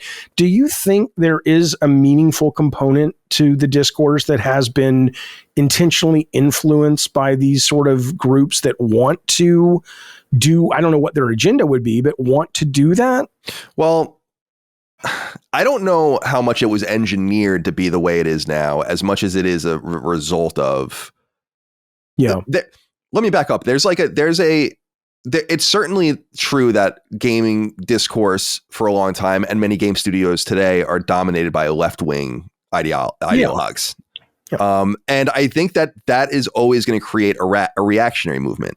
And you're seeing the reactionary movement in 4K. Craig is is a major part of that reactionary movement. And by the way, I don't use reactionary like a lot of people do as an insult per se. It is what it is. It's a reactionary movement. Melanie Mack is part of the reactionary movement. She decides that she wants to use the F word to make a point. There are people that do it very seriously with thoughtful essays, and there are people that do it incredibly grifty, and there are people like Grums that I don't know what the hell he's doing, but it's like, I actually see, this is what's so frustrating for me is I get it. Like, I get it. I was raised on AM fucking radio, like Rush Limbaugh and all that kind of stuff with my dad, in a very political atmosphere, and like and a lot of the reactionary stuff that was going on there. And it's like, like gutturally, like I get it. Like I totally understand, you get their perspective, right? Like it's like I get from a broad, like 40,000 foot view. I'm like, it is kind of weird. Like it's what you and I have talked about in the past outside of games. It's like, the whole idea of Yarvin's Cathedral, and like the idea that there is a cultural dominance of like one perspective, one side, and it's shoved down everyone's throats. And I believe that is true. And I think that this whole moment in the world is, with not only our recent election, but just what's going to end up happening in many elections, I think, and what has already happened is like, there was going to be a reaction to that broadly, but you start diving down and start seeing the different targets more clearly. And you're like, well, some of these are mirages, and there are real things. I remember you and I talking about when the Sweet Baby stuff was happening. And I was like, there's that whole thing of that woman saying like how, like basically going on like what I would consider a racist tirade about hiring and all sorts of different things about how they don't hire any white people. And I don't think that was one of the associate people or associated with. I don't think they were talking about Sweet Baby, but I think she did go on to do. But yes, you're right. No, you're right. I should be clear. She was talking about a different developer. I'm saying during the whole Sweet Baby arc, but you're right. Just to be for people to be clear. And I'm like, damn, that's fucking crazy. But then people are distracted by, look at this chick's flat chest, And I'm like, what we're looking for is right here. Like, this is the culprit. This is the really unsanitary, fucked up shit that's happening about people getting hired, about ideas not getting through, about people being, kind of screened away and out. And you guys are focused on the end result, but you have to go to the root. And they're so distracted by the pretty flowers that pop up that they never get, and they never pull it up. And you have to just ignore all the noise and get to the end. You're right. Yeah. So. But I just want to say, though, that even that is interesting as it relates to what you're saying. Obviously, it's interesting. You know what I'm saying? No, you don't. I don't know what I'm saying. But my point is this. Pulling up from the root, though, and maybe that is the problem when it comes to discourse, is you're taking what has traditionally been a relatively simple thing to talk about, which is video games, and now you're asking a lot of the audience to go from their IGN Electric Playground of the 90s or Game Fan of the 90s hat and put on their NPR 60 Minutes hat or reading a book, because it's to say that her statement that she was at a company and she only wanted to hire black people is the root of it, without then also questioning why she would say that. And if you watch that video and she talks about how I want my employees to feel safe, and we come from a number of companies where we were the only people of color and we did not feel safe. We did not feel included. Now, that doesn't mean her reaction to the scenario was necessarily correct or justified or righteous, but it means that it's a complex issue that you don't just come out of the womb and say, I want to make a company that hires only black people or only white people. And so the willingness to sort of get into those weeds to find the roots, and there are probably multiple roots, is usually not where your head is at when you get home from work and go, what's the news in gaming? And so, you know what I'm saying? So it's kind of like one of those things that's like, maybe I don't want to say like maybe gaming journalism and stuff shouldn't cover it. Of course it should. But maybe part of the problem is that it's the audience doesn't tune in to gaming news and discourse to have those kind of conversations. And so when they come up, you're probably only taking the surface level. Yeah, I mean, that's a really solid point. I mean, in the sense that it's a really solid point generally that people are getting like just the bits and bobs of things. And so it's like, yeah, why aren't Eve's tits bigger? It's like, yeah, well, you're only seeing the pretty flower at the top. You're not even worried about anything else. And that's cool. And I get that. But when you start going into these different parts of the ecosystem and you come to places like us, it's like, well, why do you expect me to have that conversation? Like, we are going to get deeper into it here. We're going to get as deep into it as possible, even as, like you said, even more layers deeper than it needs to go about culture at bigger studios and prior generations of racism and all of these kinds of things and whatever the case might be. I think it's really disappointing that we have we're getting so close to finally undoing the problems or getting to the problems of like this systemic rot of DEI and things like that, which I don't agree with. But you can't even really earnestly say something like that because then people put you into this bucket with the other people that aren't getting into it as deep. Right. And I'm like, I just don't understand what you guys don't get is that like you can do something about this really quickly because they're like, well, let's knock these games down one at a time as they come out. And it's like, cool, that's a really slow and laborious way of doing it. You could really just get to the fucking heart of the matter if you just put a little bit of time and thought and leveraged your power and your voice to really undo these things. Instead, you wait until the game comes out, and it's like, but it's deeper than that. And yeah, you'll hit them where it hurts, but you've waited for so long. We could get rid of these distractions, and it makes it hard for me to participate in my own little focus on in the culture war because I don't frankly want to be associated with the Grums of the world, Right. And it's not because of it's reputational in some way, but it's not even that. It's because I don't think that they're right. No. I think they swing at everything. And they lack a deliberateness that is necessary. And they're wrong about a lot of things. And it's weird when you focus in on these small games like a Dustborn, which is comically bad. I mean, it's hard. Right. Yeah. I had somebody bring Dustborn up today. I'm like, that wasn't some much in-demand game that we were all waiting for. You didn't even know what the fuck the Dustborn was until people started complaining about it. And Jaffe, there's just no contrition. And you know what? Indiana Jones is a really great example of this. I have not played it. I love machine games. I think the game looks excellent. I think it looks awesome, and I'll play it when it comes to PS5 in a few months. Yeah. But people, I remember, really beat that game up because the director or the writer or something had like a gay pride flag shirt on.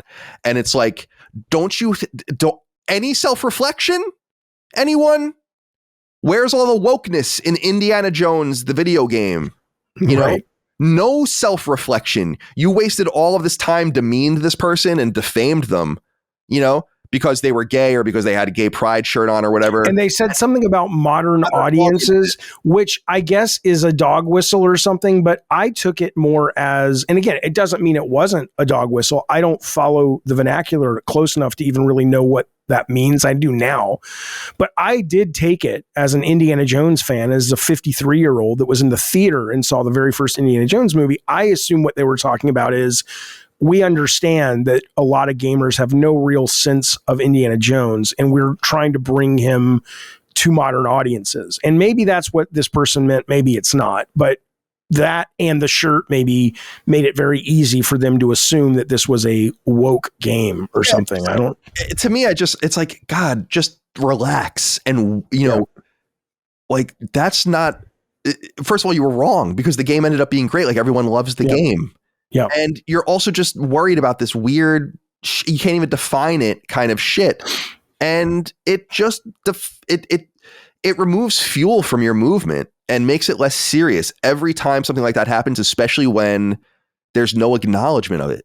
See, the one thing the audience can never tell me is that I don't own the things I'm wrong about. I am so embarrassed about things I'm wrong about or get wrong that we have basically fucking communist style struggle sessions on some of these shows as we go through them. And I'm like, and tear them apart and remind people if we were wrong and all these kinds of things. Because I'd be so embarrassed if I just pretended that it's like, oh yeah, this woke fucking Indiana Jones game's coming down the pipe, and then it just comes out. And then what would the audience think of me if I didn't acknowledge that? So I just don't put myself out there to that degree.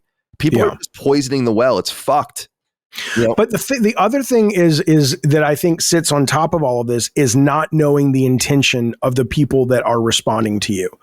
And I see it because we're doing 2 live streams a day now, and the comments are there, right? And I just hired a producer, and I'm like, even he and I are both like, he's like, I don't want to filter the comments for you, because part of the fun of the shows is your engagement, but it's hard to know when someone is trolling. It's hard to know when someone is being genuine. It's hard to know when someone is like, dude, I'm just like, I don't know, I didn't look into it as deep as you, and someone is real serious about the issue. And so you, as someone that provides the content, whether it's a podcast or a stream or a whatever, a video, you are left to sort of guess, and you build your own perspective of what the culture of gamers are thinking, when in essence, you never really know who to take serious unless you're talking to them face to face. And I think that contributes a lot as well. Like the best thing I ever saw was, I had never seen it because I don't watch What We Do in the Shadows, but did you see, this clip where it's the energy vampire who just sucks energy, and he's basically a troll online, and he's intentionally trolling. And somebody showed me this video, and I was like, they're like, Jaffe, 90% of the people you get upset and you spend your energy on, that are this guy. And if you haven't seen the clip, I suggest you go watch it. But it's so clearly the guy's just like, yeah, I'm doing this because it's funny to me. I'm having a good time trolling you. And it's hard to know when it's theater. It's hard to know, and so it really does color your view. I mean, it's sad that people operate like that. Like, again, it's something that I can't even. There are just certain things. I think I'm a pretty open-minded and open-hearted person, but there are just certain things, especially the way people treat other people, that I just simply can't comprehend, and therefore don't relate to. And it's hard for me to relate to someone like with a big, Cheshire cat smile on their face, typing mean things to someone online. Like I don't know. But they're like 14. They're like 13, right? I mean, I agree if you're talking about a grown ass man, but if you're talking about like, it's not dissimilar to doing crank calls when we were kids. Sure, and like, true. What I was saying is I don't ever read this as being children. I don't either. Yeah, but like a lot of times it is. It's not a child's space anymore. It's like, it's a 40-year-old man's space. That's what makes it so fucking sad. Yeah, that's true too. That's true too. Because when I was on GameFAQs, or when I was on AOL chat rooms pretending I was a lesbian or whatever when I was 10 or 11 years old, it's like I really was 10. Yeah, but like I don't know about that anymore. I mean that's one of the benefits of doing a show like this. I mean, there's a lot of benefits, but one of them is the comments come later. But can you imagine if we were doing this live and we had the chat to the right and we were both looking at it? It would certainly steer the conversation in good ways and bad. Sure.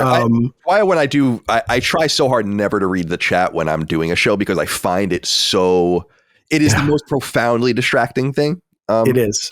It is. We used to have it when I was at Kind of Funny. We used to have a vanity monitor that only showed the comments, and we had to get rid of it because everyone would just like a laser, focused in on it. And it's like, you think it reflects everybody. Right. No, of course. And usually it doesn't. It usually reflects not the majority at all. But and this brings us full circle back to Intergalactic, where at least for our audience that Venn diagrams with Intergalactic people, it's not the majority. And a lot of people didn't want to hear that, because I do think that there is a sense that this game is in trouble just from the marketing perspective and the downvoting and all of the rest. But I'm like, no, that's cool. I can't do anything about that. And I don't give a shit. But from my city state, it seemed like even with this overwhelming sense of negativity, it still wasn't mostly negative, and I was like, okay. I mean, you gotta be a real stupid son of a bitch. You really, really do, to look at that. Now, again, when that trailer dropped, I wasn't that impressed by it as a standalone trailer, but it wasn't until I woke up in the morning and watched it again and was like, okay, wait a minute though. What are we talking about? We're talking about science fiction,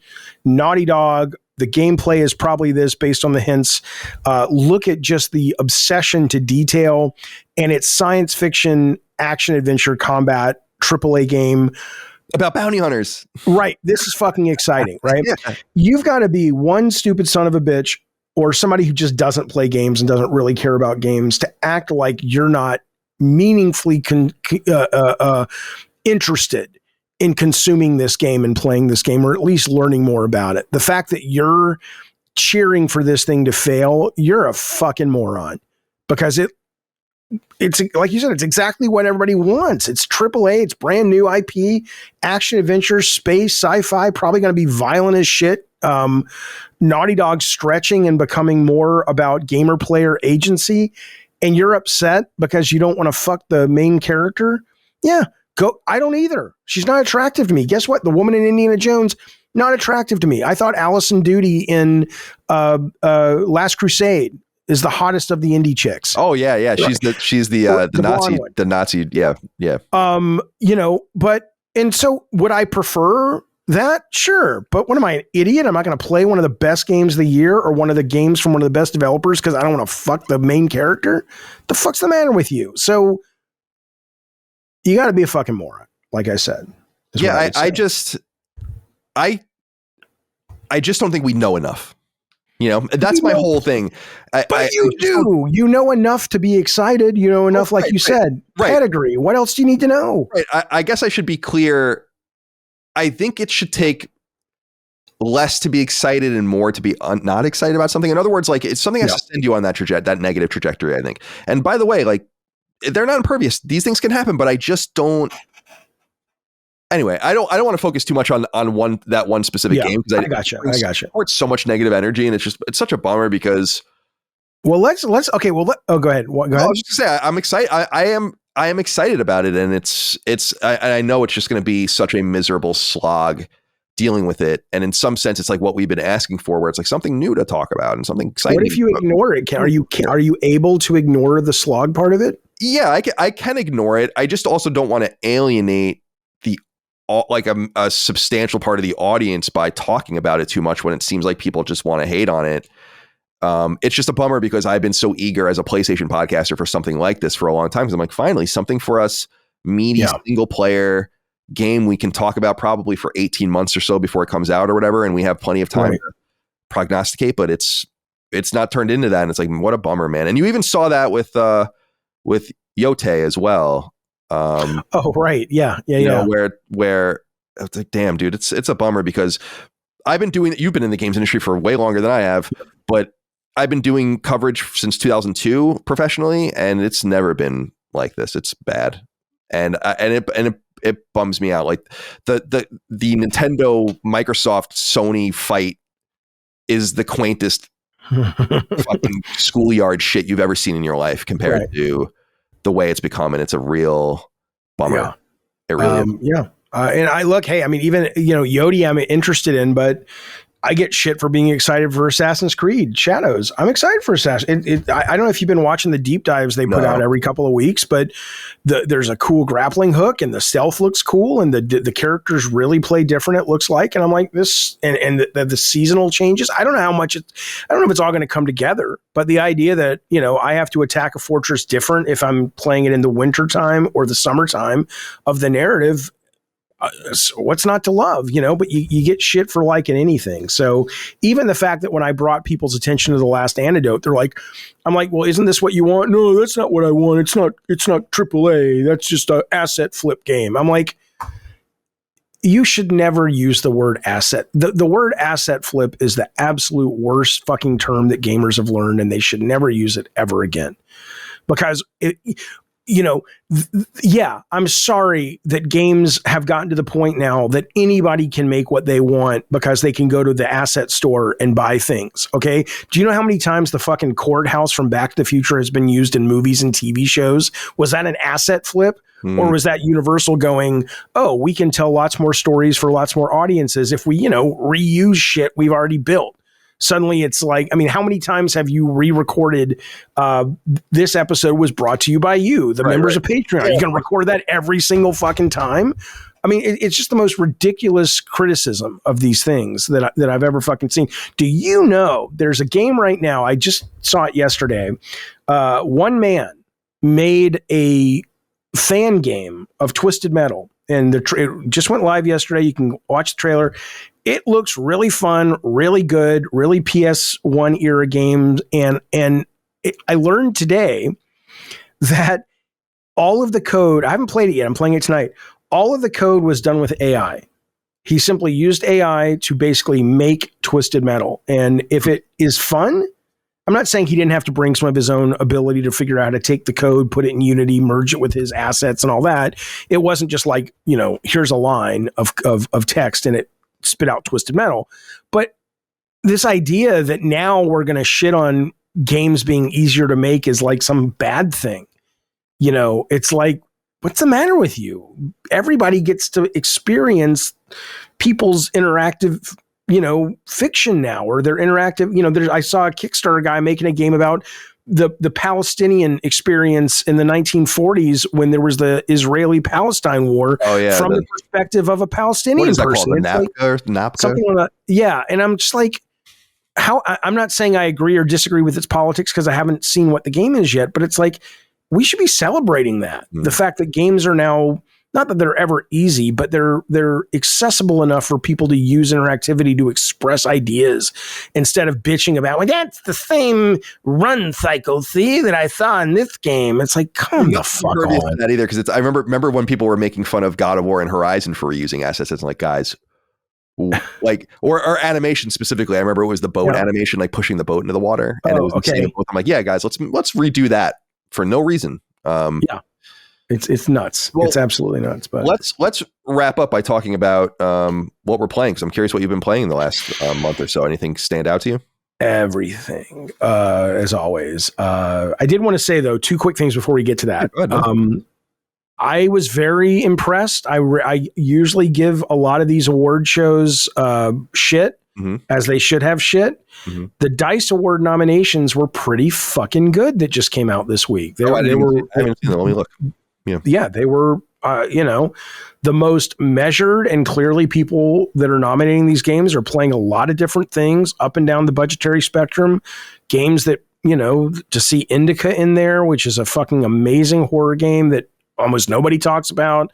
Mouthwashing is in there, but you're still getting your Astrobot up there. The game, the hilarious game, the kind of European small town kind of Monty Python-esque humor game that was so fucking funny was actually nominated for writing. It's like, okay, this is pretty good. So that was good. I also wanted to mention, I don't know if you saw this, American McGee's Alice. They just put, it's a 400-page design document. EA will not give him the rights, but they put it online. I don't know if you've seen it. No, I mean, it is gorgeous. It is like, you can get it for free. You can download the PDF. I mean, we used to spend like $100,000 on design documents at Sony, which was so stupid, but we didn't know anything. And games before me making God of War, design documents were like $100,000 Bibles this thick. Nobody read them. It was stupid.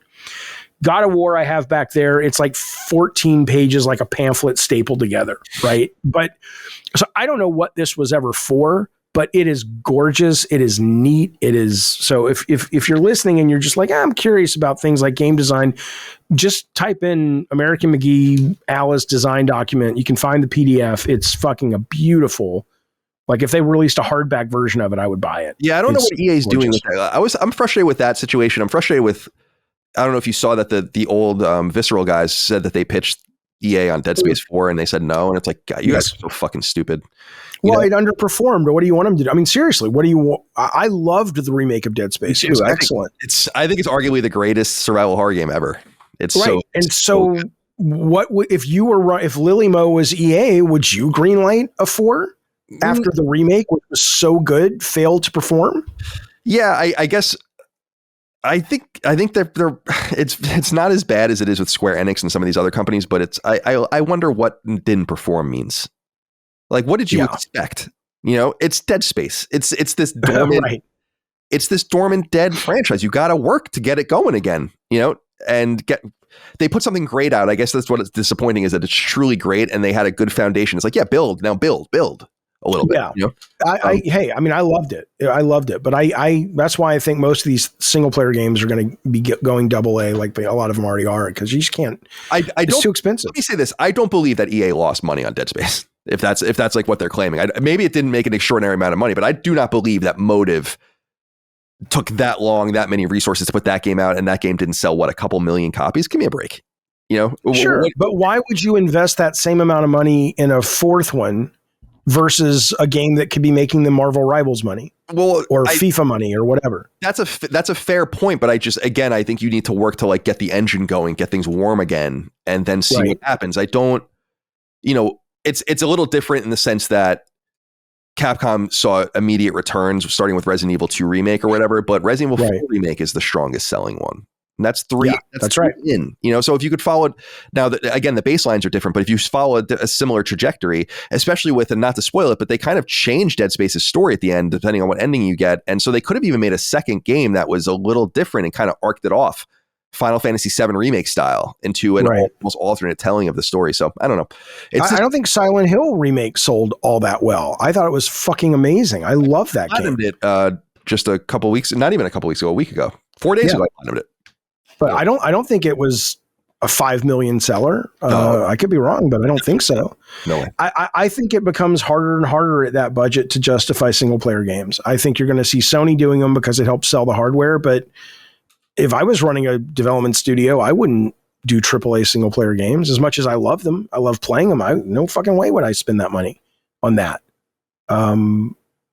It seems real risky, but and even when you hit like Dead Space, I mean, how can you be disappointed by Dead Space, right? I mean, you did everything you were supposed to do, and nobody cares. Not enough people showed up. It's interesting because I just feel like the analysis never takes into account, or it seems to never take into account. So the game's great. What else could have gone wrong?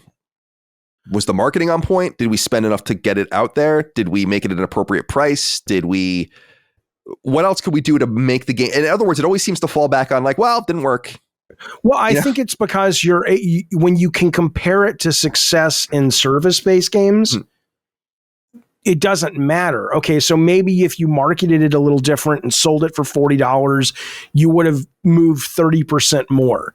But the profit on a game like that is finite versus a game, the amount of money that I know I'm going to spend on skins and Marvel Rivals and that I've already spent on Call of Duty Black Ops 6 dwarfs the fuck out of that.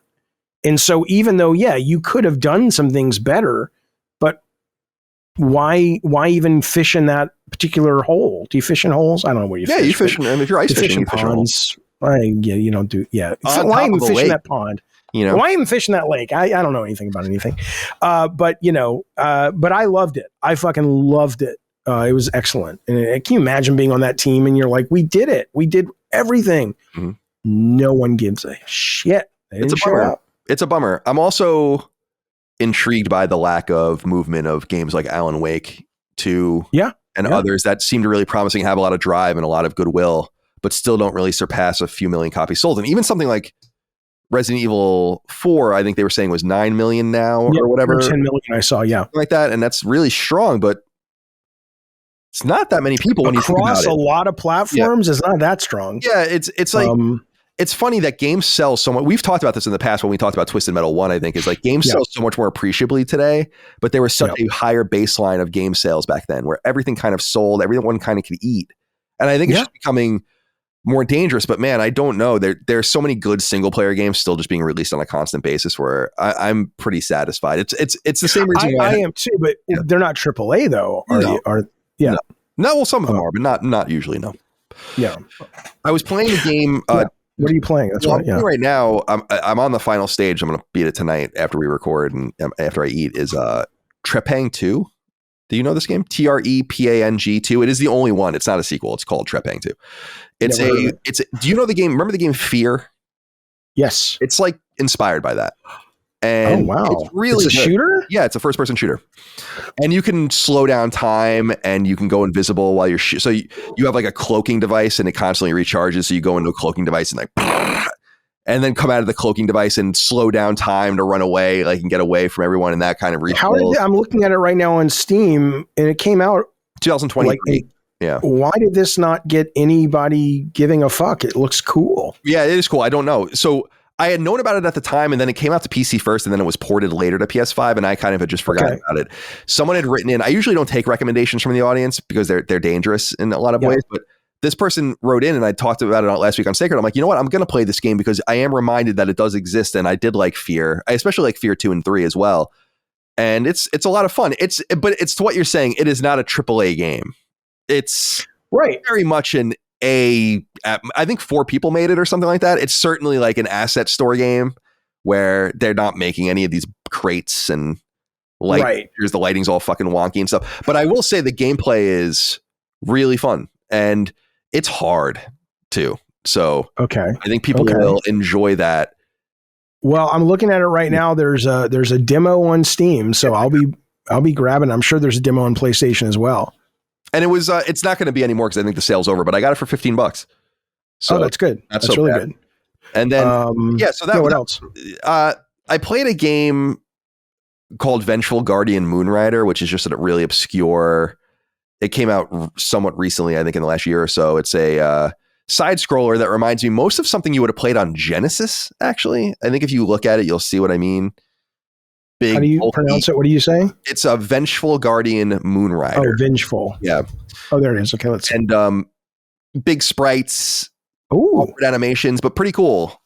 And got a kind of a Mega Man spirit where you go into the stages in any order, but it's more of like a Ninja Gaiden-esque game. Your guy can. That looks really neat. That looks really neat. I saw you played what's the meat game? Oh yeah, Iron Meat. I platinumed it, dude. Yeah, that game great is game. That game is extraordinary. I was saying, I played it so many times through. I probably beat it like 10 times because I platinumed it. So the big thing is you need to get your personal rank up. So you just gotta keep playing. And I became really, really good at it. And I'm like, damn, this game is so fun. And I was describing it. I think you'll agree. It's one of those games that for people like you or me or people that just like 2D games and maybe cut their teeth on games like Contra, you would understand it. I'm like, man, this game would eat someone alive if they. Well, I played it on medium where you get like 15 lives. Oh yeah. I can't play it on hard. I think on easy. Yeah. And then you get 8 on hard. Yeah. I played it all the way through on medium and then you actually get more points, I believe, on hard. So I started playing it through on hard. And nothing really changes. The enemies are a little more spongy and there's like more enemies. Like there'll always be. It's very Ninja Gaiden where there will always be, you can tell on hard, like every 10 seconds, there's just 2 enemies from the left. That's the worst. That's the worst. So like it keeps you moving. There's no way for you to just chill and like assess. Yeah. Shout out for that recommendation. Awesome. And compared to Operation Gulag, I think, which was the last Contra. Galuga or whatever. I'm like, it was fine, but I'm like, come on, how can this one guy make this? And Konami with a team of, I don't know, 10 people, whatever it was, not come close to this. I don't understand. It's good shit, man. Iron Meat was good. I played all the way through Metaphor. That took forever. That was good. Okay. Was it good or was it groundbreaking good? Because I keep hearing it's worth. It's not groundbreaking, no, in my opinion. But it's Persona. I mean, it's a Persona game. If you're either into, I mean, it's a totally different thematic situation, but it plays like a Persona game. Totally. Okay. Days of the week. You social links. Use your time to go to dungeons and level up. Okay. And it's very familiar. I liked it a lot. I thought it was really good. I think it's pretty deep. I think I'm really hung up on people interpreting it as some sort of woke game, like truly like a woke.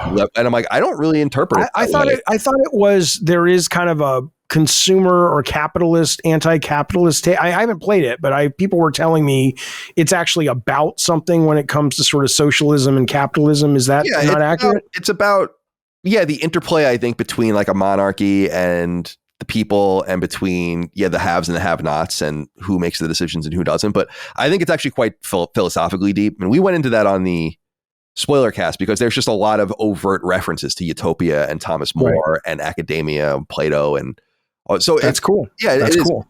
I recommend it if you're not into JRPGs. I definitely wouldn't play it. And then I played through all of Borderlands 1 and beat it for some reason. Interesting.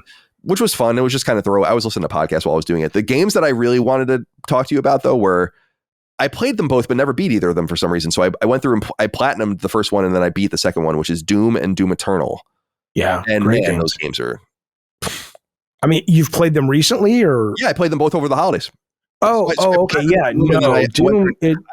I would platinum Doom Eternal, but the online trophies are just not good. Yeah, no, Doom Eternal. I mean, the Doom, whatever it was, 2018, 16, whatever was great, but Doom Eternal is just staggeringly great. It is so good.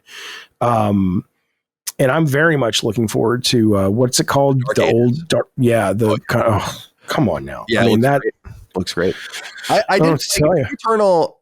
I like Doom Eternal's gameplay better because it adds you can kind of harvest the shield bits from people and use the torch flamethrower thing. But I like Doom 2016 better, I think, from a storytelling and layout perspective. I feel like Doom Eternal is very much a product of its time, where it gives you the and I've talked about this on the show so that people know that listen, but I hate the hub world. It's like, Jesus Christ, just get rid of this thing. I hate it. Just move me on to the next stage. This is Doom. Mm-hmm.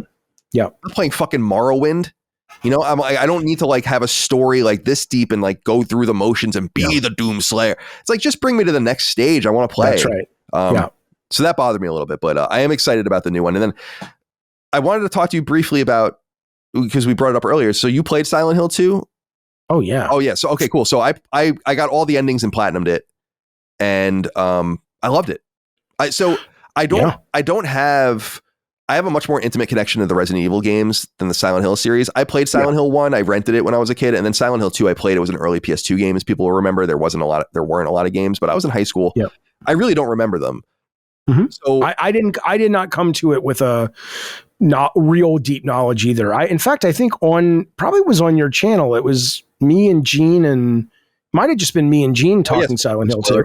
Yeah. But I was blown away by just how interesting and smart and about something that it was. I really adored that game. I thought it was excellent. Me too.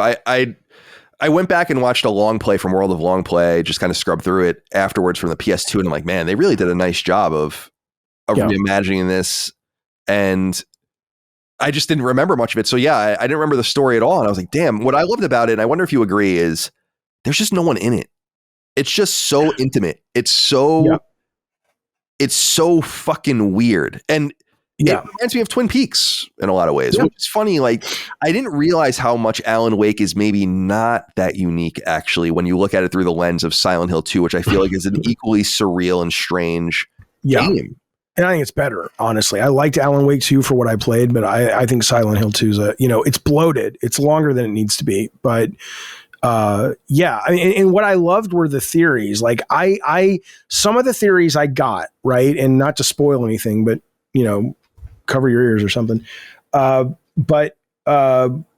Like when I played it, I almost immediately recognized that there were, what's the main guy's name? James Sunderland. Yeah.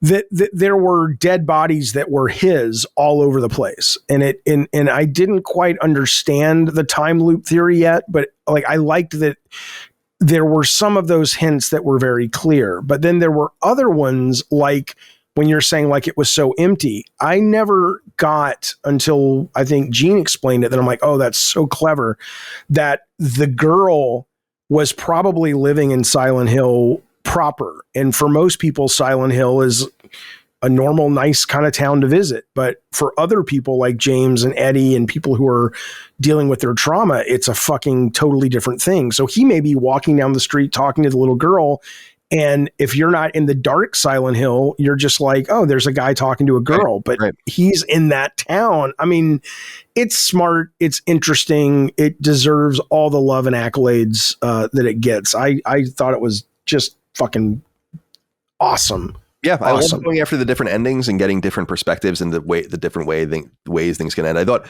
I was really impressed with Bloober Team, because this is actually this is the antithesis of what we were talking about with Naughty Dog, where people were any positivity about Silent Hill 2 remake. I'm like, I think you should wait. These guys don't really make great games. But there was the woke shit attacking Silent Hill 2 remake as well, by the way. But you're right about Bloober Team. They've made one great game before this, and the rest were like, eh. Yeah, so they definitely earned, I think, plaudits and accolades with this, and now I believe in them a lot more. And I also, I don't know if you kind of read into this during the preview cycle, but or like when the game was being revealed and shown off, but there was beef between them and Konami. I wonder. It felt that way to me. Like Konami was not showing the game properly, and that's right. It was really annoying the fuck out of them, where they were saying shit kind of like out of pocket about combat, right? Right, about combat specifically. And I wonder if maybe they burn any bridges, but it seems like I don't know if they're going to make any more, because I don't think it did that well. Yeah. I mean, in fact, Bloober Team has said their new game, which I think is like Chronos or something, they've said after Silent Hill, they're now moving away from that kind of horror, and they're moving more towards Resident Evil remake horror, not because they don't necessarily like that kind of horror, but because it's like, we can't sell it, whether it's Layers of Fear or Blair Witch Project or Medium. There were a couple other ones. Medium. They're just like it's the audience for the cost of it. There's not that big of an audience for this kind of more slower psychological stuff. But so their new game, which looks kind of cool, is this Chronos thing, and apparently it's going to be more RE2 remake style. So there's something I'm looking forward to it, which is going to be interesting. So yeah. So that's what I've been playing. So yeah, what else has been keeping you busy? Well, Rivals. Rivals is. I'm not an Overwatch guy, at all. So it's been a education, kind of learning how to play this kind of game and stuff. But and I have some issues with it. But I gotta say, the production value on this game and the costumes that you can buy and unlock, and it's just, as a big Marvel fan, I'm loving it. I don't know how long I'm going to be with it, but I'm loving it. Playing a shit ton, loving Black Ops multiplayer. I know I'm supposed to get back to Dustin about scheduling our competition with you guys.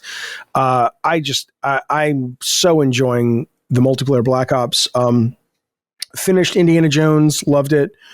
I'm still playing through and really enjoying Dragon Age. I know a lot of people, it's a very divisive game, I guess, but I think it's great. I think it's a great adventure, a great deal of fun. I'm playing this game, The Last Antidote, which is basically like a one-man band, super porny. There's no tits or anything. It's not R-rated, it's not X-rated, but it reminds me of like the TNA horror of like going to the movies in the 80s, right? And so you can put all the clothes you want on the woman, but it's super, it's janky. Is it the world's best game? No, but it's just got a lot. It embraces what it is, which is like a B movie video game with lots of TNA and lots of gore. And is it the Killing Antidote? Is it the Killing Antidote or I think it's probably the Killing. The title's not so great. Let's see. Japanese or Chinese game, looks like. I don't know who made it, but probably. Let's see, the Killing Antidote. Maybe you're right. Yeah. That's what I'm finding. Yeah. And I mean, look at her. Yeah, come on now. And you can, like I said, you can give her it is so genius in that here's what it does, right? So when you explore and find not secrets, but when you go a little bit off the beaten path, you'll find boxes that have things that you can dress her up in, right? So it's kind of tricking male gamers to give a shit about dressing up the character, but it's all this really over the top sexual stuff. And then, oh my God. And then you get to this point where she starts going like, I'm dirty, I need to take a shower. And because it's like toxicity and there's all this, zombie virus shit. So she's got to wash it off of her, right? So there's this puzzle where you've got to find the shower, and you finally get to the shower and you're like, sweet, I'm going to see her in the shower. And then it's like, the water's not turned on. Then you got to go on this mission to, and it's so funny because it does motivate you to keep playing, because it's just solid fun. It's stupid fun, but it's also like, okay, I guess I'll go look for the nozzle to turn the water on. And you finally get her in the shower and you're like, yeah, it's so dumb. That's but awesome. It is a joyful late night Skinamax B movie game. And if you come for that, if you know what you're getting into and you consciously engage with that, it's got a great spirit. So I'm loving that. Yeah, it's cool. I'm looking at it now on Steam. It says this is a TPS game, shooting, fighting, dress up, puzzle solving, and more. Yeah. It's a very solid game. No word on a PlayStation release at all. There's like nothing comes up when you search for it. No, it's still early access on PC right now. Right. I was going to say, like, they haven't even given an interview where they haven't indicated anything. So it's going to be a while yet. But yeah, it looks cool. So yeah. Very good stuff. Very, very good stuff. So, that, and then looking forward to the Switch 2 tomorrow. I probably, Nintendo is, I love Nintendo. In fact, I was showing my stream earlier today. I don't know if you've read this book, The Impact of Iwata. Really, really good. That's written by, Lucas Thomas? Yeah. I used to work with him at IGN. He was, okay. He does Nintendo Force, which I actually see their NF logo on the book. I mean, it's a really, they kickstarted this and beautiful art, and what were you going to say about him though? He just put up a Kickstarter with a friend of mine, Phil Summers, who's an illustrator, It was funded in 12 minutes. It's a Mega Man 1 hand-drawn strategy guide. Oh, that's this guy? I saw you tweeting about that. Lucas Thomas is the editor of that. Okay. He's the one that facilitated Phil getting the Capcom license because he's well connected. So. I see. Okay. Yeah. Well, this is a real, Nintendo love letter, and I love this Nintendo era, and I even loved my Wii U. I haven't found the Switch to be as, people tell me that if you dive beyond the mainstream library and do some of their exclusives that aren't like Mario Odyssey, which was fine, but I just it didn't feel magical to me that does exist on the Switch. But so my point being though, is that Switch 2 is being announced probably tomorrow, and I'm interested, but I'm not super excited yet because I want to feel some of that magic before I really think about dropping $4.99, $3.99 on another handheld that if I'm only going to play 2 or 3 games for the generation, it's probably not worth it. But I'm excited to hear about it. Oh, last thing. Yeah, good. Transformers game, because I know you're into G.I. Joe. So they canceled the Transformers splash game. damage. Yeah. Right. And I watched the footage and I get why they would cancel it. I don't know when that footage that leaked was done. Like, is this the last bit of work they did, or this was their, vertical slice or whatever? I don't know. But one of my theories as to why they canceled it, besides it probably just not being a big moneymaker, is, they've greenlit Transformers G.I. Joe, and Spielberg's doing it, Michael Bay is doing it, and we got to talking on the stream yesterday about if they did it because they're like, let's do this right, let's do G.I. Joe Transformers as like I don't know if it would be a multiplayer hero shooter, and I'm playing Optimus Prime and you're playing Storm Shadow, and it seems like that.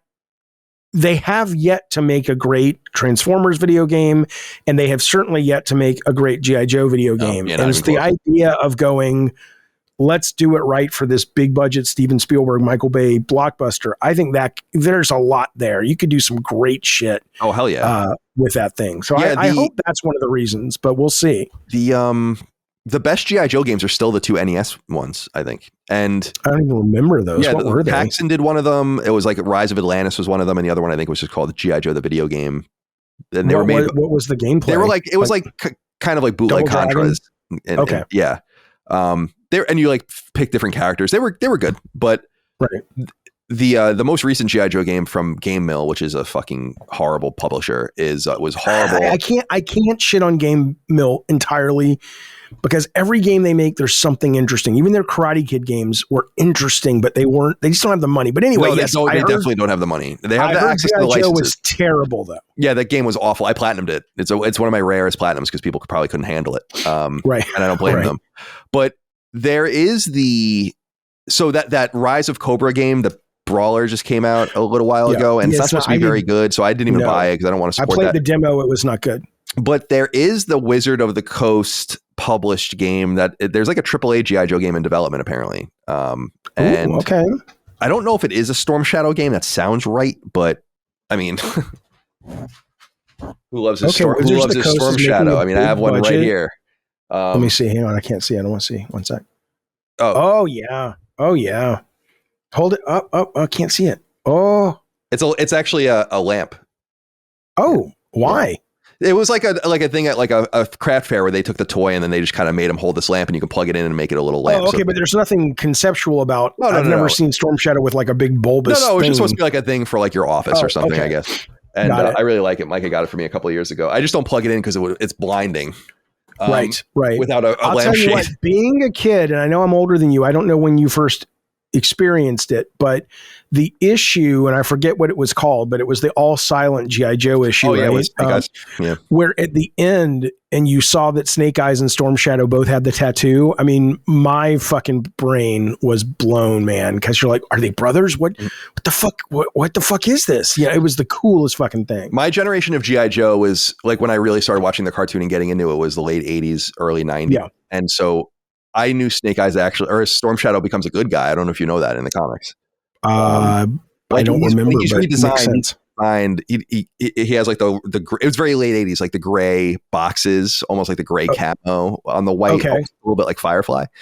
Okay. And but Dagan always had the affinity for the original Storm Shadow, and I do too. I mean, I have the figure back there. It was like it's hard to find a crisp perfect Storm Shadow figure. Like they discolor, they're like famously discolored, and you lose all the weapons and stuff. So I got one immediately when I found one. How are the movies, like the ones with Bruce Willis and The Rock? Were they worth watching or not really? Yeah, so it was like G.I. Joe and then Rise of Cobra, I think was the second one. I only remember the first one. I didn't hate it, but I didn't like it. It was like, why are we doing this? Where's the camp? Where's the fun of G.I. Joe? This is very vanilla, everyone looks the same. That's not what G.I. Joe is. It's supposed to be weird. It's like what's the YMCA band? The Village People. That's a good point. Yeah. I totally like that. It's like that, but that's what I love about it. And I hope that if they do anything, so they're not good. EA did a game. I don't remember. EA did a game in 2009 that was a spinoff of the first movie, and it was okay. But I don't remember it. No. But, it was like kind of like a top-down, almost isometric shooter in some sense. Oh, okay. Yeah. But you never saw the second one, right? That had the Rock, Rise of Cobra. No. Yeah. And then I know that at the end of the last Transformers movie, G.I. Joe's in it. Yes. Well, a guy's in it with a card that says G.I. Joe or whatever, right? And so I knew that crossover was going to happen. Dagan is more, and you certainly are more. I was born in 84, so I'm a little late for Transformers. G.I. Joe kept going until 94, so I was 10 when G.I. Joe went away, but Transformers was kind of gone. I was never Transformers guy. Okay. Always G.I. Joe. Always G.I. Joe. Because to me, Dagan loves Transformers just as much as he loves G.I. Joe. And so I don't get excited about the crossover stuff. I'm like, I just want a real G.I. Joe movie.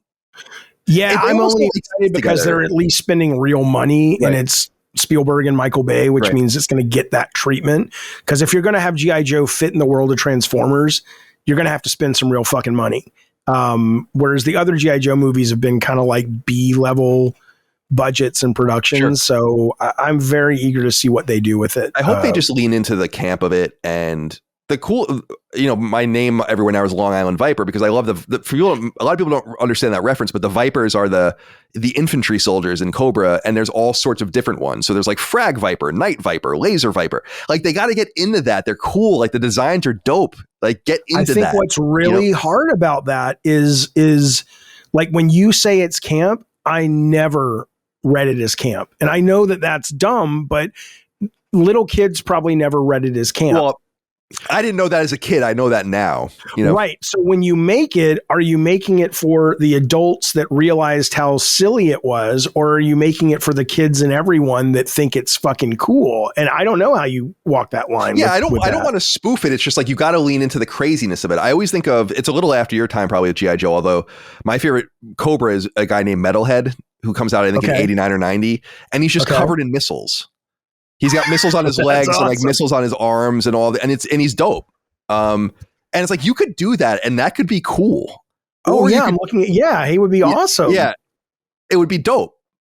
And he would always say like he was always he's an idiot in the like in the comics in the show, so to launch the missiles he says bang, and then they always kind of trick him into saying it and he fucks himself up and all that kind of stuff. So you could I don't know if you could lean into it or whatever if you wanted to, but so I think the new figures behind me here on the shelf back here, the 6-inch ones are like really dope because they're like the realistic versions of them.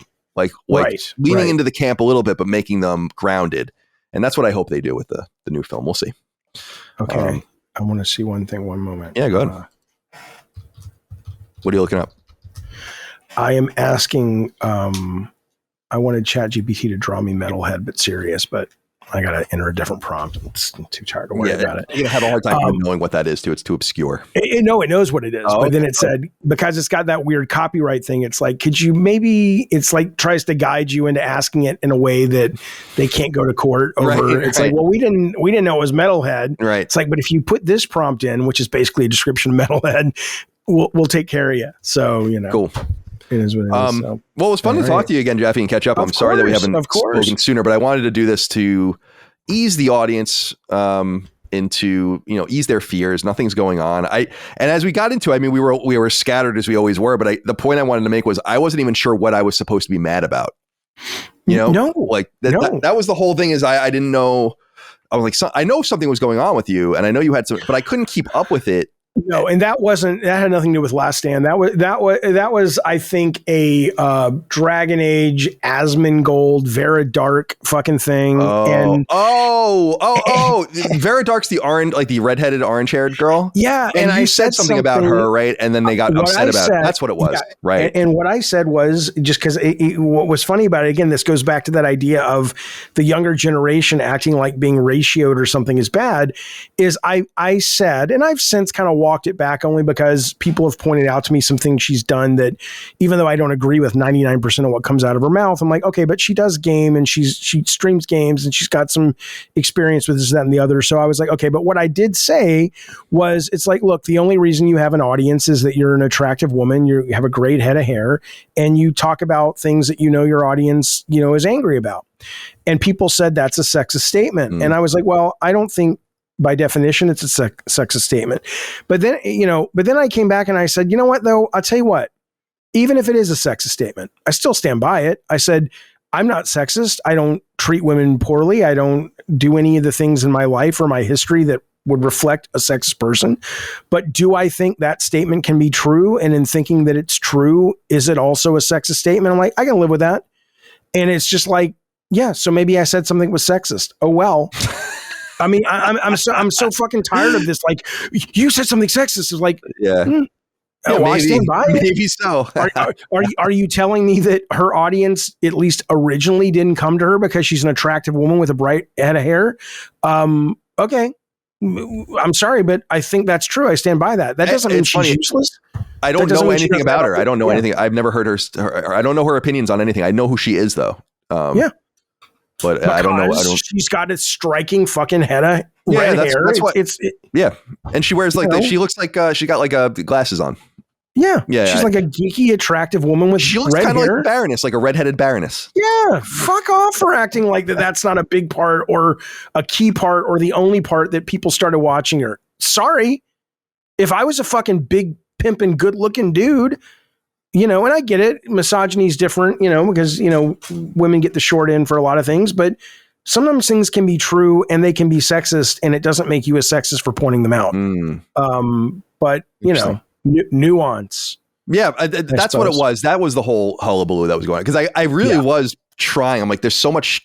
It's just constant. It's just constant. It was there was no last minute. But what I will say about the Last Stand Media stuff is, because the Intergalactic brouhaha that you guys got into, I'm just glad that you've taken the lead and you're now officially the most hated person. It was me and you were trailing, but now they hate you the most and I can sleep better. Yeah, that's fine if they hate me the most. Like, I'm kidding, of course. But also there's something about being, at least we're interesting. Like, it could be polarizing, but yeah.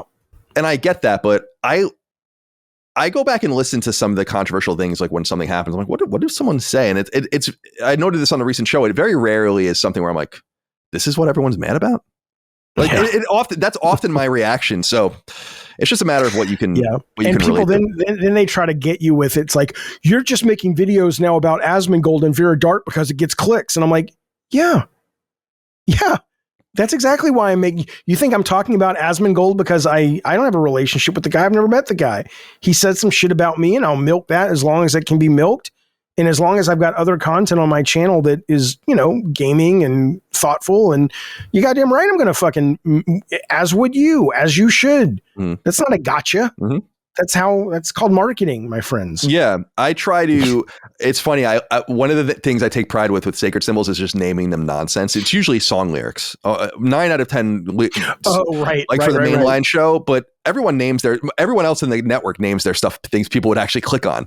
If anything, I'm a fucking asshole, Yeah, but you've already, this is what they tell a lot of starting YouTubers. It's like, do not look at the big YouTubers or success stories and emulate them, because they already have achieved a built-in audience. So if you start naming your podcast after songs because Colin is super successful, that's not going to work for you.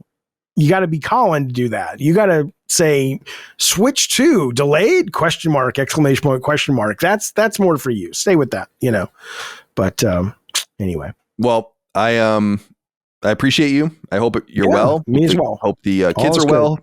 And we're all good. Good. And we'll have you on in the coming weeks. I don't know if you're on the schedule. Constellation, I'm sure you'll be on. I'm not at the moment, but I'm around as always. You guys call, I'll be there. Okay, cool. And we'll do this again in the coming weeks as well. Cool. Because the Nintendo reveal is happening. I think Xbox is going to reveal some games. There's rumors of a PlayStation event at the end of the month, although who knows if that's true. So there'll be a lot of new things. But we know Switch tomorrow, and we know Xbox the 23rd, I think, is and I don't know. I my gut tells me that Metal Gear Solid Delta, I know it's going to be a launch title. Somebody was suggesting for Switch 2, suggesting Assassin's Creed.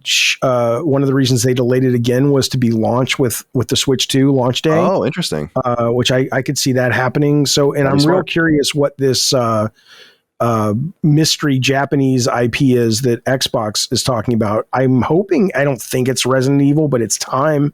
It's time we heard something about Resident Evil. Yeah, I was wondering if it's because I don't think it's going to be an exclusive, whatever they're showing. I just think it's something that they're going to reveal. And I was wondering if it's Dragon Quest 12, like actually showing it. Okay. Which would be, it's been a long time. I mean, they announced it. They showed the logo years ago, but and it's supposed to be like the grittier, more adult Dragon Quest. I'm like, all right, I don't know if that's what I want, but how do you do the slime that way? You know, what is it? How do you, I don't even know what it's called, but I see it on your back door, right? But that's the Dragon Quest. The slimes. Yep. Oh yeah. I don't know how you fucking make that gritty and adult. Maybe you put really nasty shit in it. But it's not what I want out of Dragon Quest either. So I'll be interested to see, but that's my theory, but I don't know. Some people were saying like a proper Ninja Gaiden game, but Tecmo Koei just announced a Ninja Gaiden game, like a 2D one. I don't think you would do that. People are saying that because Capcom. That was so closely associated with Xbox, but I remember being at E3 when Itagaki, I think they thought it was going to be like a big Kojima moment where Itagaki was doing the demo of Ninja Gaiden on Xbox, the very first one. And he breaks into this room, and at the end he breaks into the safe, and inside is like a golden Xbox box. And I think he was like, I just did some viral. No one cared. No one gave a shit. It's like, oh, well. Anyway. All right. Well, I'm around. Give a shout. I'll be there. I appreciate all this. Thanks for the time and the chat. It's always good. And I'll see you guys. Yeah. Appreciate you. And thank you all out there for your love, kindness, and support. You know the drill. Patreon.com/laststandmedia for early ad-free access and laststandmedia.store for merch. We'll see you next time. Until then, goodbye. Sacred Symbols, a PlayStation podcast, is a product and trademark of Last Stand Media and Colin's Last Stand LLC, and is proudly recorded in the USA. The show is conceived by, is written by, and is directed by me, Colin Moriarty. My co-hosts are Chris Raygun Maldonado and Dustin Furman. The show is produced by executive producer Dustin Furman. All of Last Stand's theme music is by my best friend, Ramon Narvaez. As you know, all of Last Stand's shows, including Sacred Symbols, are fan-funded on Patreon at patreon.com/laststandmedia. The following names are at the producer level on Patreon, our highest tier, and we're grateful for your thoughtful and kind contributions to our independent endeavor. Thank you.